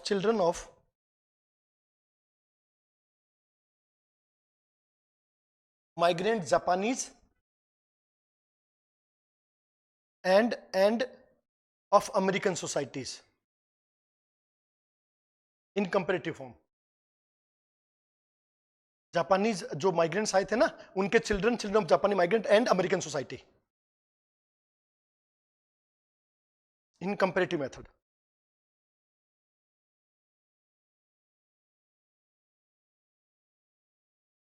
ठीक है। तो और इसी को आगे जापानीज पे किसने बढ़ाया है, इसको आगे किसने बढ़ाया था, रूथ बेनेडिक्ट ने। रूथ बेनेडिक्ट को बेस किसने दिया, फ्रांज बोआस ने, राइट। उसने किस पे काम किया, चिल्ड्रन पे, और इसके उन लोगों ने किस पे काम किया, एडोलेसेंट पे, उनके व्यवहार पे, और व्यवहार के लिए इसने किसको चुना, बच्चों को। इसलिए तुमने गौर किया होगा, इसने कहा था इनके स्टडी में कि ये नर्चर है, इस रेजिंग ऑफ चिल्ड्रन और नर्चर की वजह से ही उनका जो पर्सनैलिटी है वो इस तरह का हुआ। तो पहले जापानीज के बच्चों की पर्सनैलिटी और बिहेवियर पर बोआस सर काम कर चुके थे। उसके बाद उन्होंने रिक्रूट किया रूथ बेनेडिक्ट को, मार्गरेट मीड को, और मार्गरेट मीड का भी काम किस पे रहा, एडोलेसेंट पे, राइट। तो यही बात थी, क्योंकि उन सबके गुरु कौन थे, बोआस सर थे। So this was the time when the anthropology was very much influenced by the cultural personality school.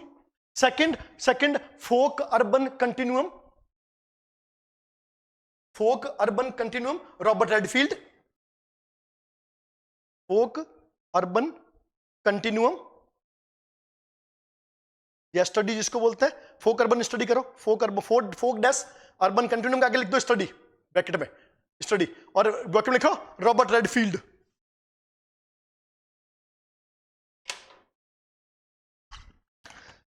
Symbolism,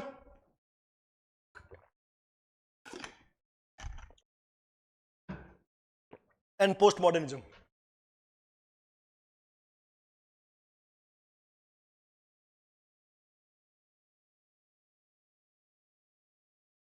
right. So ये तो की methodology. And who were studied, Indian plus American. India क्या हो रहा है, India क्या हो गया है, इंडिपेंडेंट हो गया है, ठीक है ना। तो एंथ्रोपोलॉजिस्ट चेंज हो रहे हैं। तो अब कौन आ रहा है, इंडियन प्लस अमेरिकन। लिख लो, who had studied, Indian Americans, who were studied now the rural society, rural culture and urban culture, rural and urban culture, tribal continued, mainly rural and, अब मेन फोकस किस पे आ गया है? Rural and urban culture पे, rural society, urban society, rural culture, urban culture, so completely based on rural and urban continuum. जैसे urban फोक study, तो फोक urban study को पढ़ने के लिए तुमको अर्बन भी पढ़ना पड़ेगा और रूरल भी। तो आपके पास कौन है? डीएन मजूमदार रूरल की तरफ मुड़ गए, एससी दुबे रूरल में पहले से बैठ के आपके मुड़ गए, रॉबर्ट डीलफिट के हिसाब से आपके ये मुड़ गए, क्या नाम था इनका, गूल्ड आ गए कास्ट का करने के लिए, हाइजर आ गए जजमानी सिस्टम करने के लिए, डोमिनेंट कास्ट एमएन श्रीनिवास जी आ गए हैं, राइट। सो और तो एंथ्रोपोलॉजिस्ट कौन है? लिखो एंथ्रोपोलॉजिस्ट कौन है हमारे पास में? एंथ्रोपोलॉजिस्ट कौन है हमारे? Who had studied Indian American के अंदर, आप लिखो इसके अंदर, Carstairs, Carstairs, CARSTAIRS, Carstairs, Geetal, GEETAL, Geetal, M N Srinivas, S C Dube, L P विद्यार्थी,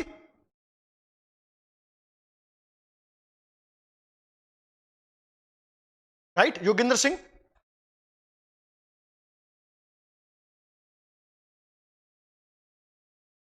Oscar Lewis, Oscar, LEWIS, LEWIS, Oscar Lewis, right, Gould, GOULD,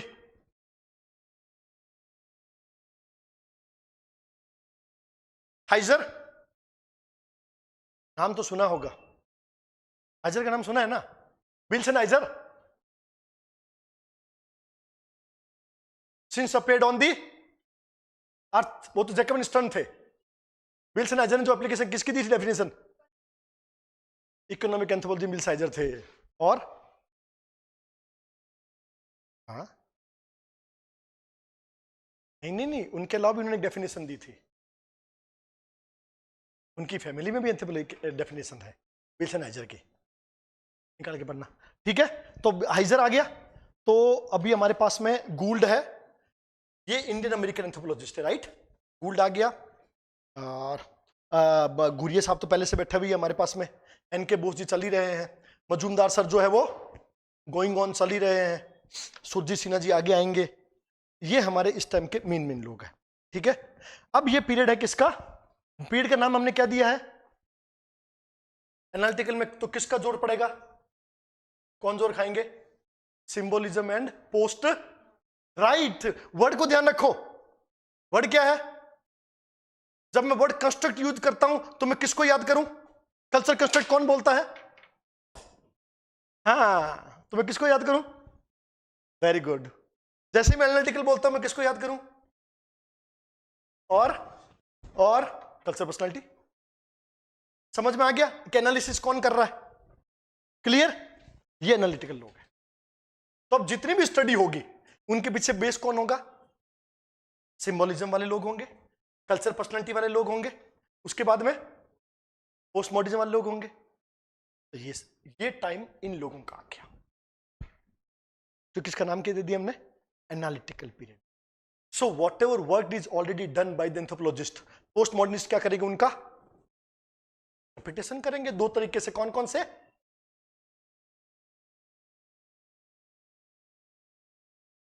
post modernism के दो तरीके होते हैं, मैंने बताया था। हाँ,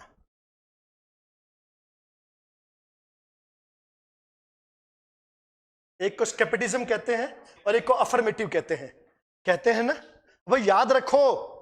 तो अब यहां पे दो तरह के एंथ्रोपोलॉजिस्ट है, एक तो क्या करेंगे? रिजेक्टेड द ओल्ड थ्योरीज, और सेकंड विद द इंटरप्रिटेशन। तो एक तो वो है जो पुराने कार्य को चेयर पे बैठ के एक सिंबल्स यूज कर रहे हैं, राइट, एक सिंबल्स यूज कर रहे हैं, किसी एक को मॉडल ले लिया। इंडियन सोसाइटी का मॉडल क्या है? कास्ट। अब कास्ट क्या है? सोसाइटी का सिंबल हो गया। तो study of caste means study of, right, हो गया। Study of caste means study of society, बस हो गया तुम्हारा काम। तो सिंबलिज्म आ गया। अब इसमें क्या देखेंगे? पूरी कास्ट जैसे किसने किया था? गीट्स ने, ये social, political, economical aspect, right. Restudy, क्या कास्ट खत्म हो रही है? या कास्ट अपने आप को रिस्ट्रक्चर कर रही है? Impact of politics on caste and caste on right. India में रिलीजन के बाद सेकंड नंबर वोट किसके नाम पे मांगे जाते हैं? कास्ट के नाम। First religion, second caste. तो कास्ट बहुत इंपॉर्टेंट है। तो अब जो टाइम आया ये सारा एनालिसिस का टाइम है, based on symbolism, post modernism and culture personality. Culture personality what they will try personality of people, personality of people कि कैसे डोमिनेट करते हैं, डोमिनेंट कास्ट, राइट, कैसे डोमिनेंट होता है। और ये कास्ट का सिस्टम डोमिनेंट में कोई नया नहीं है, कभी भी लोगों ने एक से दूसरे में आए हैं।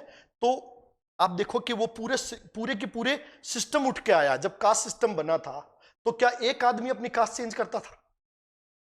पूरे ग्रुप चेंज होता था अपनी स्टेटस चेंज करने के लिए, एक थोड़ी होता था, राइट। एक पूरा सिस्टम अपने आप को पॉलिटिकली, इकोनॉमिकली, राइट, और कल्चरली अपने आप बड़े ग्रुप के साथ अपने आप को ऐसा सिंबलाइज करता था कि वो वही लगे, तो कालांतर में वो हो जाते थे। That is the symbolism, right. When a group symbolize itself to other group, later it becomes that group. Sanskritization, when this will symbolize to this western group, this is called westernization, right? So Sanskritisation में क्या होता है कि एक ही society के अंदर में क्या होता है, मूवमेंट होता है, अपवर्ड मूवमेंट होता है कि when a lower caste symbolize itself और change its activities, thought, mentalities according to the caste of upper strata, right, and has a great economical dominant power, so becomes that caste in later stage. This is called the process of centralization. And in a caste system, when people adopt the Western style and idea, it is called westernization. Yogendra Singh इससे आगे बढ़ा, उसको कहा modernisation. किसके time है ये? किसके time है ये? Effect of American anthropologist. तो ये वेस्टर्नाइजेशन बोलेगा कि मॉडर्नाइजेशन बोलेगा? Western culture given by Britishers, modernization by, तो योगेंद्र सिंह किसके टाइम आया है? तो क्या नाम करेगा? मॉडर्नाइजेशन। एमएन श्रीनिवास किसके टाइम आया? ब्रिटिशर्स, तो क्या बोलेगा? Very good. थॉट को पकड़ो पीछे से कि why westernization, why M N Srinivas not emphasized on the westernization, क्योंकि उस टाइम में कौन थे साथ में? ब्रिटिशर्स। तो मॉडल कौन सा आएगा? वेस्टर्नाइजेशन। नेक्स्ट पीढ़ी में मॉडल क्या आ रहा है? ऑफ कोर्स यहां पे योगेंद्र सिंह जी रहेंगे और यहां पे श्रीनिवास जी रहेंगे। क्लियर? कल्चर स्टडी जब शुरुआत हुआ था तो तुम अपनी खुद की कल्चर पढ़ रहे थे ना, तो पहले आप संस्कृताइजेशन की बात करोगे। तो लोअर कल्चर का सिस्टम क्या हो रहा है? 1 2 3 4,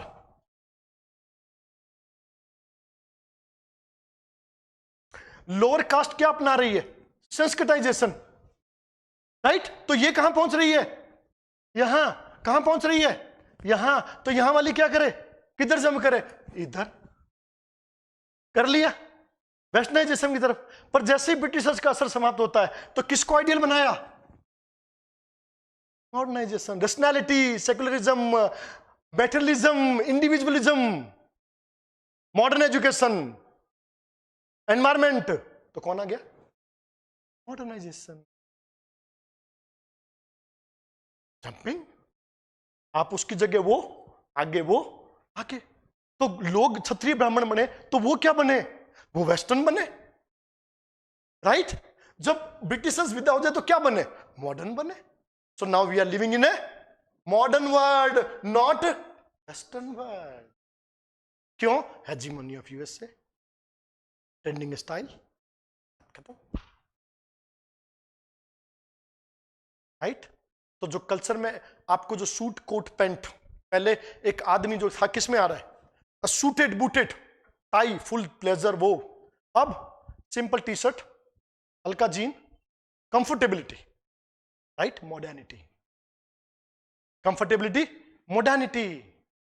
ब्रिटिशर्स के लिए क्या था? A character, white man's burden, suit boot वो एकदम करीने से सजाया हुआ, अपना पूरा स्टाइल, जूते लंबे पहने हुए, एकदम मतलब सूटेड बूटेड पर्सन। तो हमारे यहाँ पहले एक पर्सन की क्या पहचान है?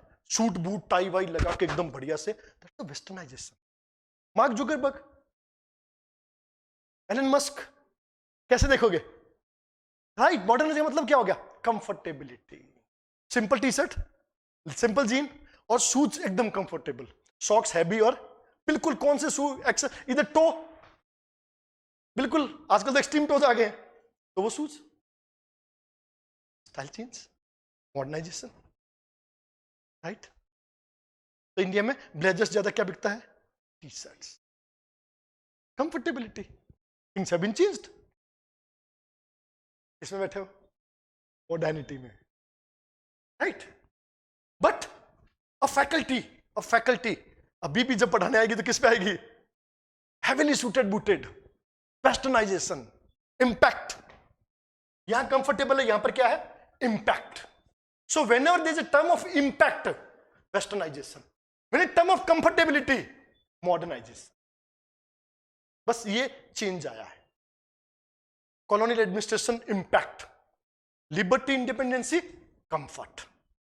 तो लिबर्टी इंडिपेंडेंसी किसके जोड़ दिया गया? कंफर्टेबिलिटी को। और इसको किससे जोड़ दिया गया? इंपैक्ट। किस पे वर्ड आया? इंपैक्ट। तो देख लो शादी में इंपैक्ट के लिए क्या करते हैं? शेरवानी, जो कंफर्टेबल नहीं है, क्या नहीं है? भरी गर्मी, जून का महीना, और दूल्हे को देखिए भारी शेरवानी तारों से बनी हुई, सर पे पगड़ी डाली है, तलवार डाली है, और दुल्हन 1.5 लाख का लहंगा, संभले ही ना, राइट। बट क्या है? Impact, right. और कंफर्टेबल वाला, कंफर्टेबल बराती क्योंकि मस्त है। तो यही आप कभी भी देख लो, the word impact and comfortability हमेशा एक दूसरे के कॉन्ट्रा जाएंगे। इंपैक्ट हैवी है, हैवी इंपैक्ट है, तो कहीं भी हैवी इंपैक्ट की बाएंगे तो वही बात आएगी। आर्मी को देखो, इंपैक्ट, उनकी ड्रेस देखो आप, बिट्ठू के साथ 35 किलो का पिट्ठू, और वो पूरी जुड़ी हुई, उनकी पूरी एक साथ होती है, पैंट और शर्ट, वो पूरा एक साथ ही पहनते हैं, उनके बीच में नहीं होता, सीधी पैंट और शर्ट होता है बस। तो impact and comfortability, two things are running together. So the westernization and modernization running together. Now this is the time for the modernity, comfortability, liberty, freedom, secularism. You need to be comfortable enough to choose things. That is called your freedom. Freedom everywhere, right to freedom. Freedom in life, freedom in liberty, privacy, everything is there. So now the focus on liberty, comfortability of life. लोग रिश्तों में comfortability ढूंढ रहे हैं. Live in क्या है? Live in क्या है? Comfortability in relations, not binding upon things. Comfortability ढूंढ रहे हैं, right? We take a word of metro gender neutrally. क्या होता है? कोई कुछ भी पहना है, लड़के भी नाक और कान में पहन रहे हैं, राइट? जो मर्जी जो फैशन कर रहा है, मींस उसको gender neutrality, the concept of gender neutrality. आप कभी भी जाओ, लाइक इन द मोस्ट जितनी भी कॉमर्शियल कंपनीज है, वो आजकल जो शूज एक्सेसरी निकाल रही है, वो दोनों के लिए है, राइट? उसमें मेल और फीमेल जेंडर में चेंज नहीं है, वो दोनों के लिए है. आप चाहे तो उसको कोई, दोनों में से कोई भी पहन सकता है. नए स्पोर्ट्स शूज जो आते हैं, नो भी आते हैं, आप गौर करके देखो, वो दोनों के लिए एक जैसे आ रहे हैं. ये जेंडर न्यूट्रलिटी का वर्ड है. Comfortability everywhere, choosing everywhere. सनी के now you are bind upon, नहीं. आप देखो इंडिया में जॉब न्यूट्रलिटी आ रही है. There were some jobs where women are restricted. Now it's not. Even जो हम मिलिट्री कोर, आर्मी, हार्डकोर कर रहे थे, सब खुल रहे हैं ना. So world is changing completely. Modernity is going in a new way. Way of comfortability, way of liberty. ये लिबर्टी फ्रीडम का एक नया कंसेप्ट है जो एक जेंडर न्यूट्रलिटी की तरफ जा रहा है, राइट? आप like in western countries they have already accepted this one. हाँ, उसके we have the merits and demerits and lot. But gender neutrality should be there. Like in administration, we also demand gender neutrality in your answers, right? तो same thing वहां हो रही है. Administration is completely genderly neutral. Collector साहिबा कौन है, collector साहब कौन है, doesn't matter. ये हर जगह एवरी स्पीयर में आ रहा है. So this was the period of impact, right? तो अभी हम किसकी बात कर रहे हैं? We are talking about the period when this, the time when we got independence.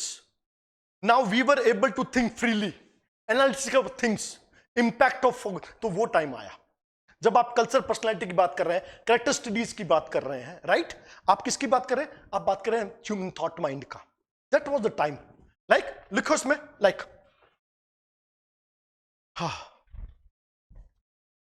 Car stairs worked on royal families of western India.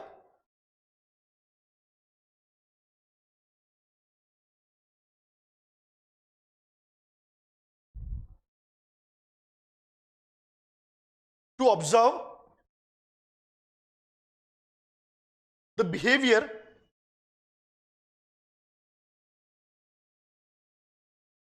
of this warrior class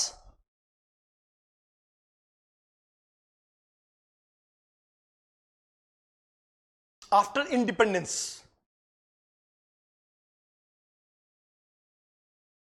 What happened after independence? They lost their kingship, right? तो उसने देखा कि ये जो western India है, जब अपना पूरा राजस्थान गुजरात वाला area, now they lost their rule, lost their dynasty, lost their kingship. How now they are behaving, उनका character and personality, right? Character study method. कि अब क्या चेंज आ रहे हैं? राज तो गया, क्या वो राजत्व गया अंदर से, राइट? वो देखने के लिए, क्योंकि रॉयल लेगेसी में जीने की आदत है आपको. तो इंपैक्ट क्या हुआ इंडिपेंडेंस के बाद, उसको अध्ययन किया कार स्टेयर्स ने. तो ये कौन सी स्कूल आ गई है? Culture and personality, national character study school. उस पर इसने काम किया, right? MN Srinivas worked on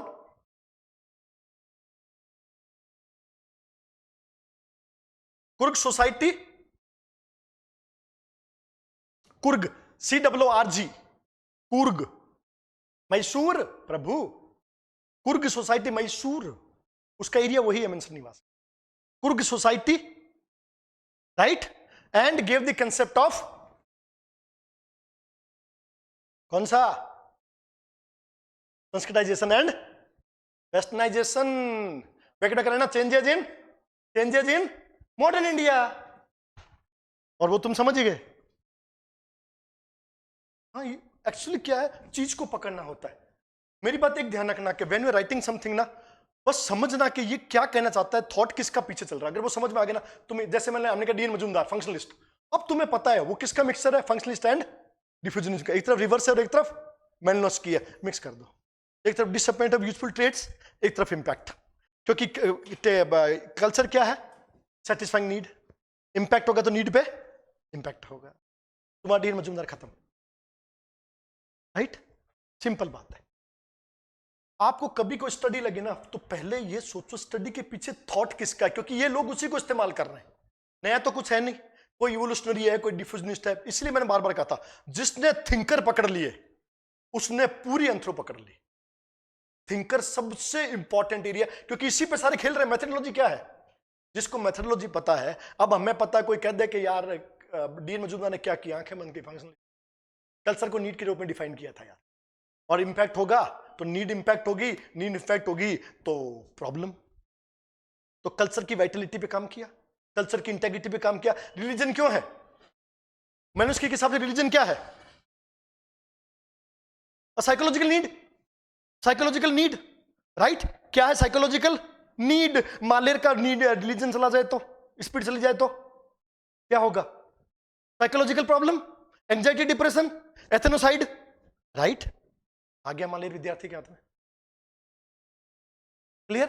so अब करना क्या है कि we should build a new program with the consideration of biological need, economical need, as well as psychological need, because program which are launched by the government, they all are fulfilling materialistic need but not the psychological need. So frustration anxiety is always there. तुम कितना भी पैसा दे दो उनके लिए क्या मायने रखता है, क्योंकि साइकोलॉजिकल नीड अभी भी खत्म हो गई, क्योंकि स्पिरिट्स पीछे रह गई. डर अंदर आ गया. डरा को भूख लगती है नहीं.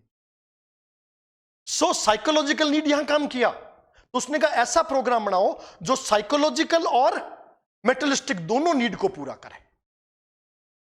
क्लियर? क्योंकि फ्रेजर क्या बोलता था, टोटेम क्या है,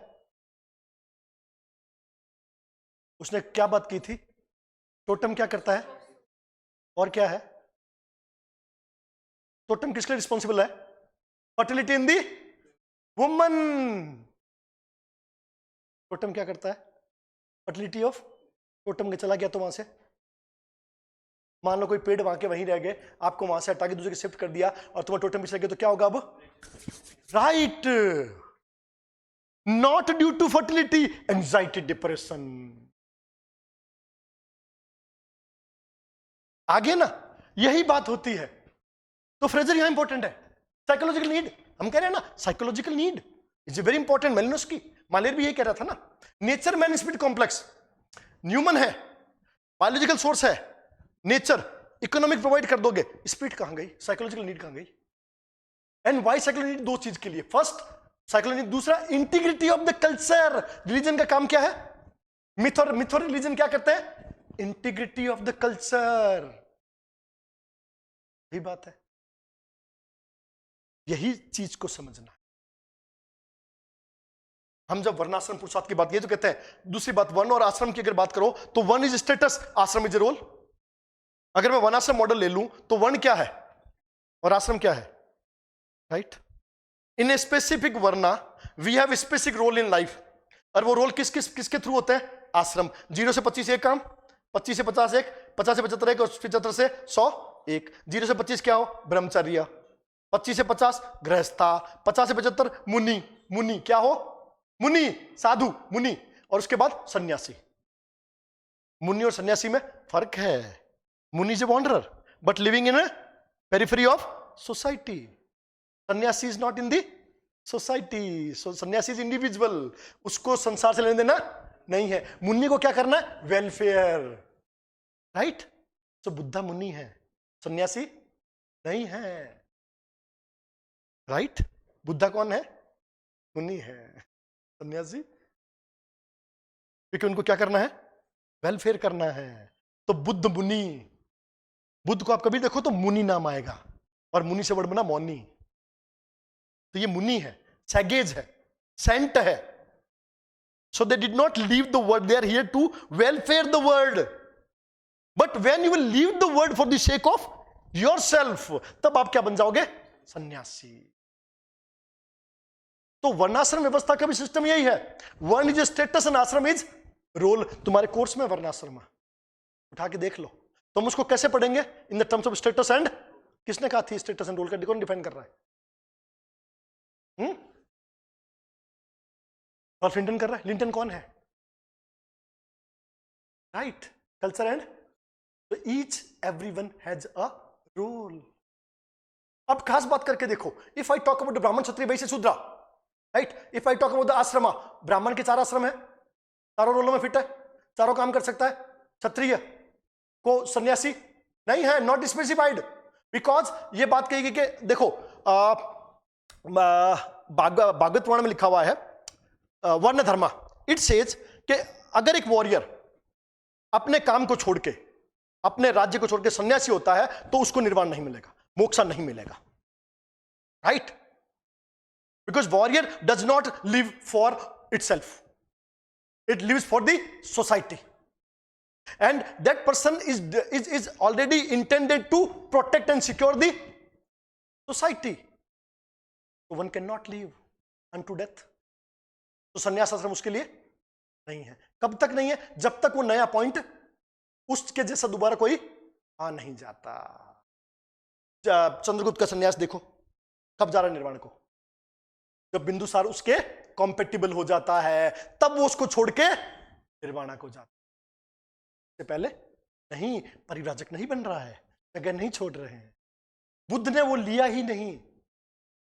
वो जगह ही नहीं ली, सीधे राजकुमार से पहले निकल गए। किंग बन के संन्यास नहीं ले सकते,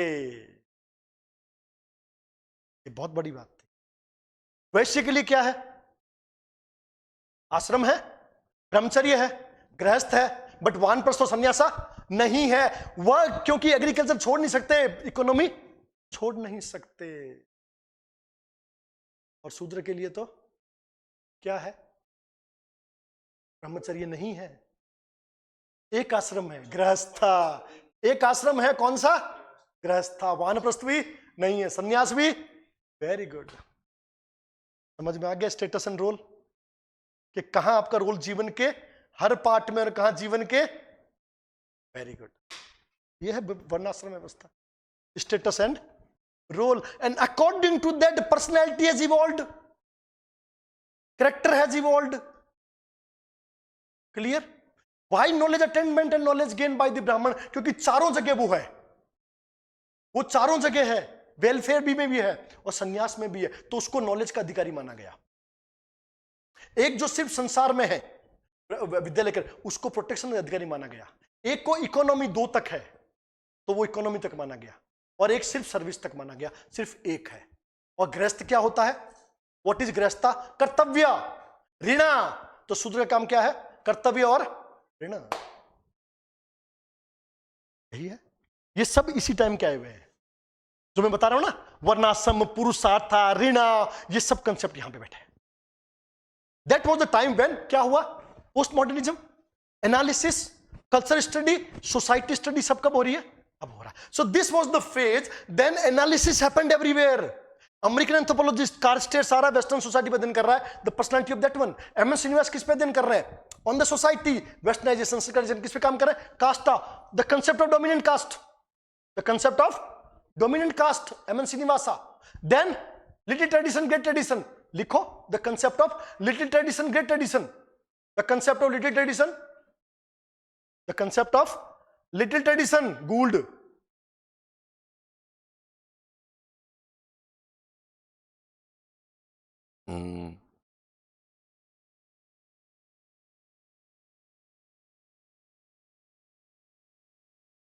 सेक्रेड कॉम्प्लेक्स वाले कौन है विद्यार्थी जी?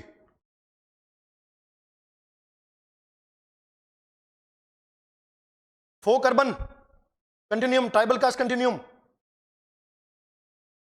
ट्राइबल कास्ट कंटिन्यूम कौन? Majumdar sir. Tribe caste continuum, Majumdar sir.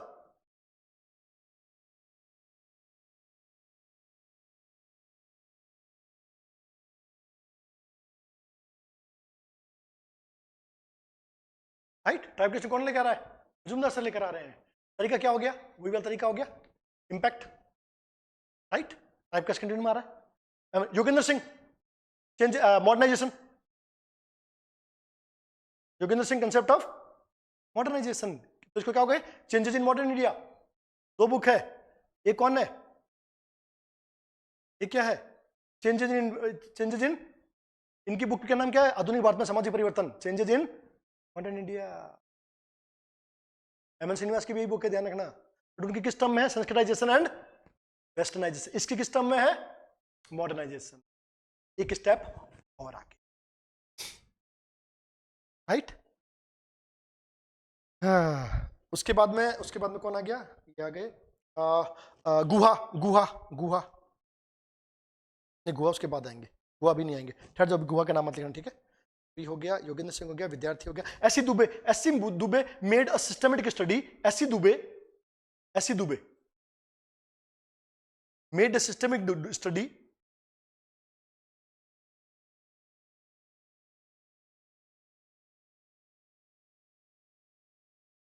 इन बेगमपेट, हैदराबाद।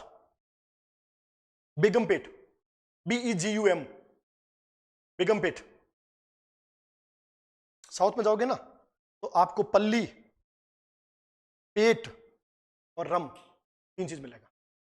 बेगमपेट, काजीपेट, राइट, पोलारम, बढ़िया रम, गुड्डा रम, राइट, और पट्टनम, मछलीपट्टनम, वेंदेपट्टम, राइट। और एक मिलेगा तुमको रम, जैसे अपना बोला रम, बढ़िया रम। और एक होती पल्ली, चिकड़पल्ली, कुकड़पल्ली, ये उनके एंड होते हैं।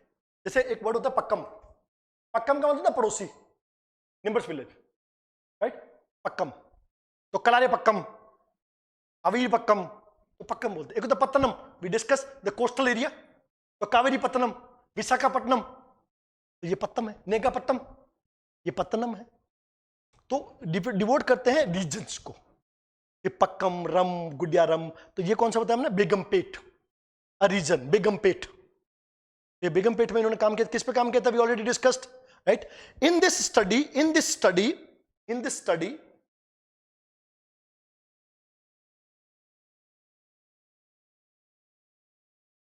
SC. Dubey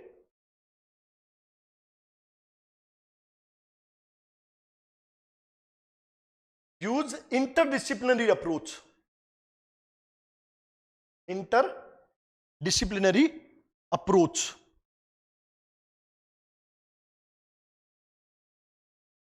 right? As political science, right? First, second, anthropology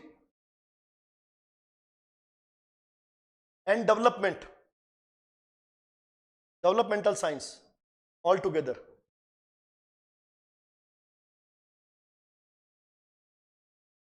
So this area, this period, this time period remarks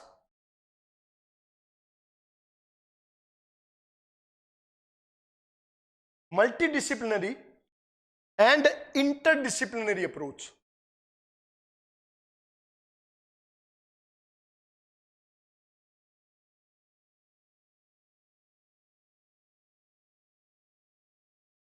जैसे I discuss, DN. Majumdar sir ने क्या किया? एंथ्रोपोलॉजी की सारी ब्रांचेज को कवर कर रहे हैं, interdisciplinary approach, physical, biological anthropology, sociocultural anthropology, archaeological anthropology, right? ये पॉलिटिकल साइंस को, मतलब ये क्या होगा? पॉलिटिकल क्या? Multidisciplinary approach, right? Political science with anthropology, developmental science, तो ये होगी मल्टीडिसिप्लिनरी अप्रोच। इंटरडिसिप्लिनरी अप्रोच में कौन आ रहा है? अपने मजूमदार सर। मल्टीडिसिप्लिन में कौन आ रहा है? एस.सी. दुबे। मींस जैसे हमने कहा था ना, इसी से उठ के आया था relation of anthropology to other sciences, other disciplines. क्यों? The multidisciplinary approach of anthropology, right, to solve a problem.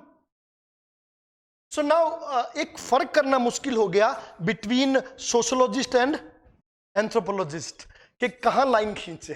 दोनों ही रूरल स्टडीज में काम कर रहे हैं, दोनों अर्बन पे काम कर रहे हैं, दोनों कास्ट पे काम कर रहे हैं, पर दोनों का स्टाइल एक मॉडर्न सोसाइटी को, मॉडर्न, उसके लिए मॉडर्न सोसाइटी है, उसके लिए वो क्या यूज करता है? Questionnaires, secondary sources. ये क्या कर रहे हैं? Primary data. वो क्या कर रहा है? Secondary data. वो ले रहा है क्वेश्चनरी, तो ये क्या लेंगे? शेड्यूल। उससे आगे कहां जाएंगे? इंटरव्यू। उससे आगे जाएंगे केस स्टडी। उससे आगे कहां जाएंगे? Observation, participatory and field work technique. जगह वही है, लोग वही है, अप्रोच चेंज है। हमने पढ़ा सोशियोलॉजी के अंदर अप्रोच चेंज। क्लियर? तो ये हमारा था फेज। अब है आफ्टर 1990, वो हम कवर करेंगे, तुम्हारे पास सिर्फ 15 मिनट है, राइट? वो हम मंडे को लेंगे इसके साथ, और फिर करेंगे कुछ जो कॉन्ट्रीब्यूटर्स है हमारे लिए, उनकी मेन चीजें करेंगे, और फिर हम स्टार्ट करेंगे the basis of Indian social system, right? ये टॉपिक देखो,